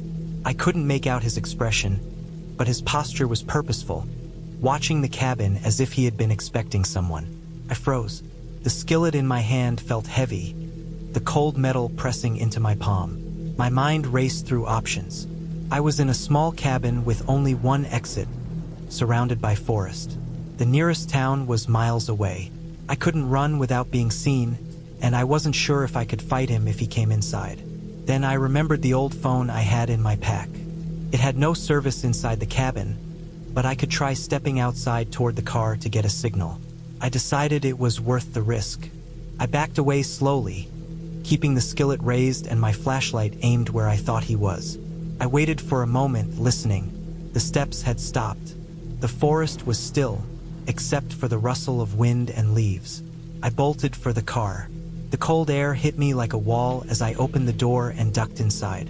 I grabbed the phone and held it out the window, hoping for a signal.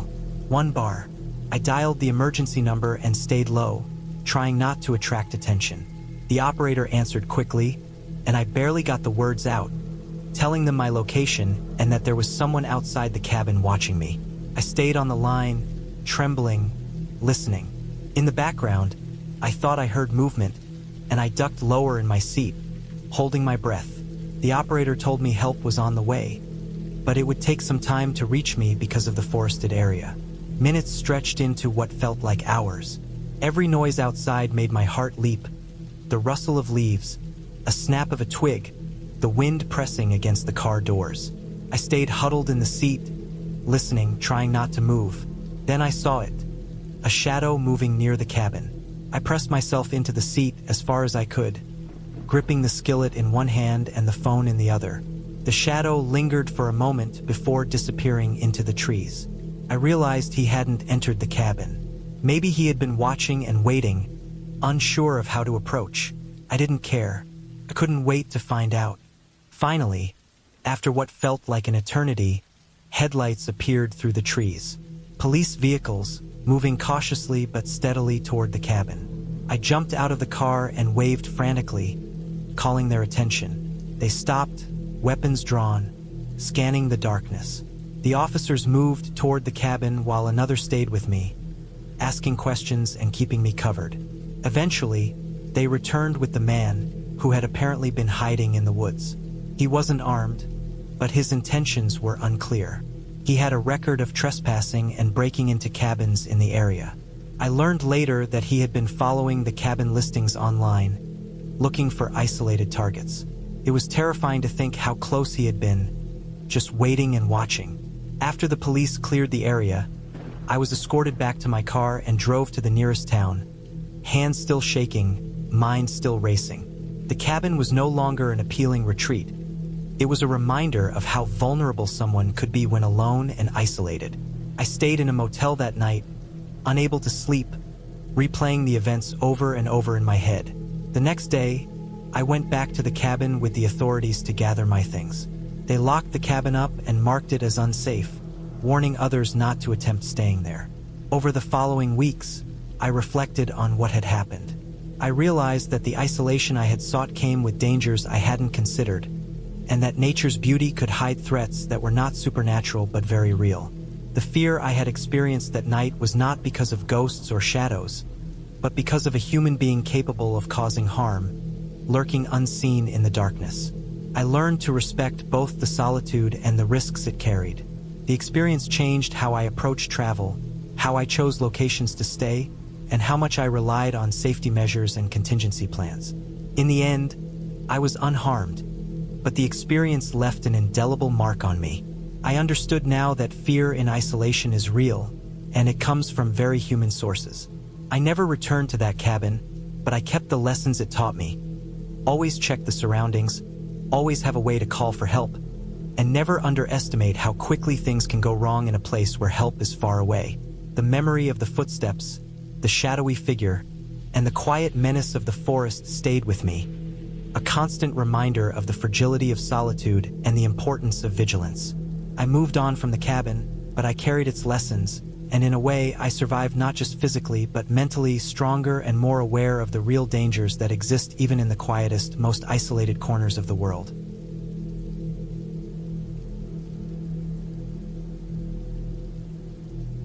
I had been planning this trip for months, a solo escape to the woods to disconnect from everything. I needed it more than I realized, a break from the city's constant hum, the endless pressure at work, the perpetual need to be somewhere, doing something, answering someone. The cabin I rented was small, isolated, set on the edge of a dense forest that locals warned was difficult to navigate. That only drew me in more. I packed carefully, enough food and water for a week, a first aid kit, a flashlight, a spare battery pack, a few tools, a heavy-duty knife, and my old hunting rifle. I didn't want to feel vulnerable, and the sense of preparedness gave me a little comfort. The drive there was long, mostly through narrow, winding roads surrounded by thick trees that pressed in close like a green wall. I noticed small signs of human life. An old mailbox here, a dirt path that disappeared into the forest there, but nothing that made me feel that I was anywhere near the city. Eventually, I turned onto a road so rough it felt like it was barely maintained, and I parked near a small clearing. I could see the cabin just beyond a copse of trees. It was made of rough timber, rustic with a steep roof, a chimney that probably didn't work, and a small porch with a couple of chairs. It looked isolated, just like in the pictures, and the sight gave me a mix of excitement and a slight unease I tried to ignore. I unloaded the car, carrying my bag and supplies up the small steps onto the porch. The air smelled of damp earth and pine, and the quiet was intense, almost oppressive at first. There was no wind, no movement, just the faint sound of birds somewhere deep in the forest. I pushed open the door, which creaked, and stepped inside. The cabin was small, barely enough room for a living area, a tiny kitchen, a bedroom, and a bathroom. Dust covered the floorboards, and the air smelled of wood and damp. It was clearly not used often, but it was intact and functional. I turned on the lights. There was electricity, thankfully, and set my things down. I went through my checklist. Windows locked, doors checked, food stored properly, firewood stacked neatly beside the fireplace. I felt a tiny thrill of satisfaction. Everything was under control, everything was safe. Or so I thought. The first night was quiet, almost unnervingly so. I lay on the bed listening to the forest beyond the walls. I kept hearing faint snapping sounds outside, probably branches. I told myself, animals, maybe deer or raccoons, nothing more. But sleep didn't come easily. Every time I closed my eyes, I imagined someone, or something, watching from outside. By morning, I was exhausted but relieved that nothing had happened. I made breakfast, coffee from the small percolator, eggs fried in the tiny pan, and stared out the window at the dense forest. It looked normal in the daylight, peaceful almost, but there was still an underlying tension I couldn't shake. Over the next few days, I explored the surrounding area during daylight. I hiked along narrow trails I found through the woods, marked by occasional blazes on the trees. The forest was beautiful but quiet in a way that felt unnatural. Birds were sparse, the wind seemed muted, and I realized that even in the middle of the day, the forest felt like it had a presence, something watching. I tried to rationalize it. It was just me being alone. Humans are used to noise and company, and I had taken myself out of it completely. That explained my nerves. It had to. On the third day, I decided to check the creek I had noticed from a distance. It wasn't far from the cabin, maybe a 15-minute walk. The trail was overgrown and uneven, roots twisting across the path. The forest seemed darker as I walked, the tall trees closing in, their shadows stretching long and black across the ground. The creek itself was narrow but fast-moving, the water clear and cold. I knelt to drink some, tested the flow of the current with a stick, and followed it a little upstream. That's when I heard it. A distinct crunch behind me, like someone stepping on dry leaves. My heart jumped, and I froze, turning slowly. Nothing, just the trees and the creek. I told myself it was probably a deer or some small animal.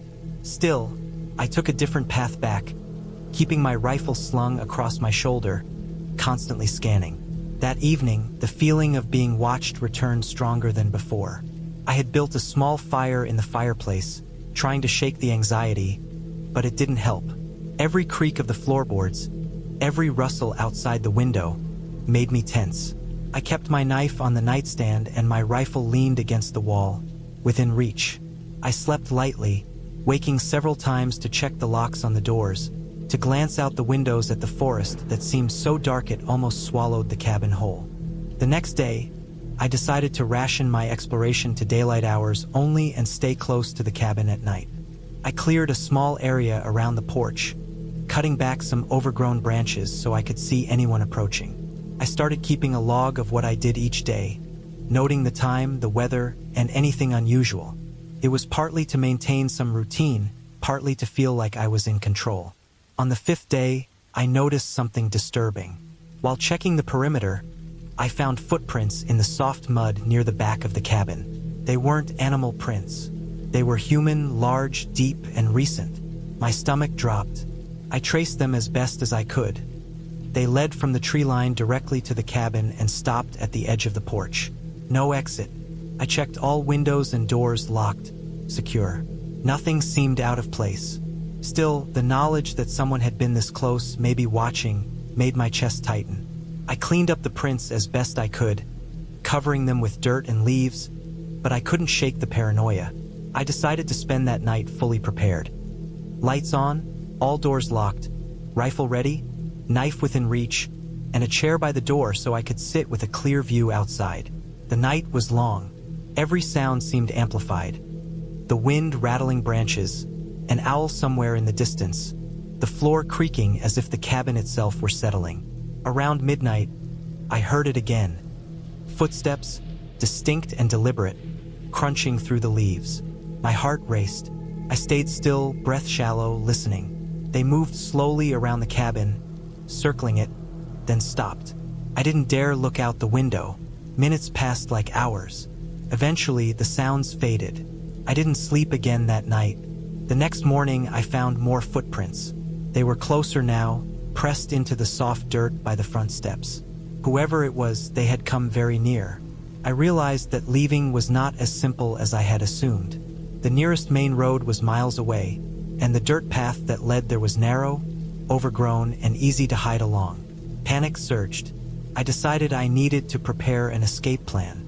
I packed some essentials: water, food, my rifle, knife, flashlight, extra batteries. I also left a note in the cabin just in case, though I knew it was unlikely anyone would find it soon. The plan was to leave at first light when whoever was outside might not be watching. That night was the worst.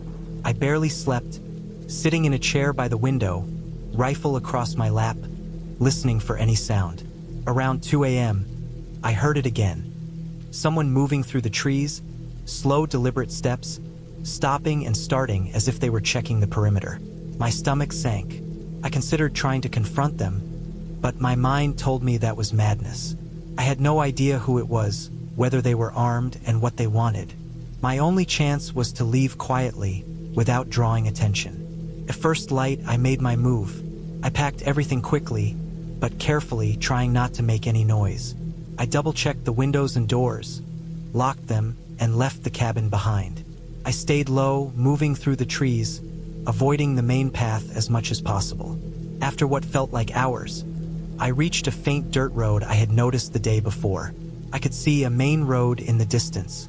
My heart pounded, thinking of the person who might still be watching. I kept moving, zigzagging through the trees, until finally, I emerged onto the road. It was a relief I will never forget. I flagged down a passing car and explained as best I could where I had been and what had happened. They drove me to the nearest town, where I contacted the authorities. They came to investigate the cabin but found nothing by the time they arrived. No footprints, no sign of anyone hiding. They suspected someone had been using the woods for illicit activity, possibly watching the cabin for weeks, but there was no proof. I didn't go back. I never stayed alone in the woods again. The experience left me shaken, hyper-aware of my surroundings, but also strangely proud of myself for staying calm and getting out safely. I realized how important preparation and vigilance were, and how fragile our sense of safety can be when we are truly alone. Even weeks later, I still found myself imagining the footsteps in the mud, the sound of someone circling the cabin at night. But I also knew that I had survived, and I had done so through careful planning, awareness, and determination. In the end, the cabin remained abandoned, the forest reclaiming its secrets, and I carried the lessons of that week with me. A reminder that danger can be real, silent, and patient, but that awareness, caution, and decisiveness can save you when it matters most.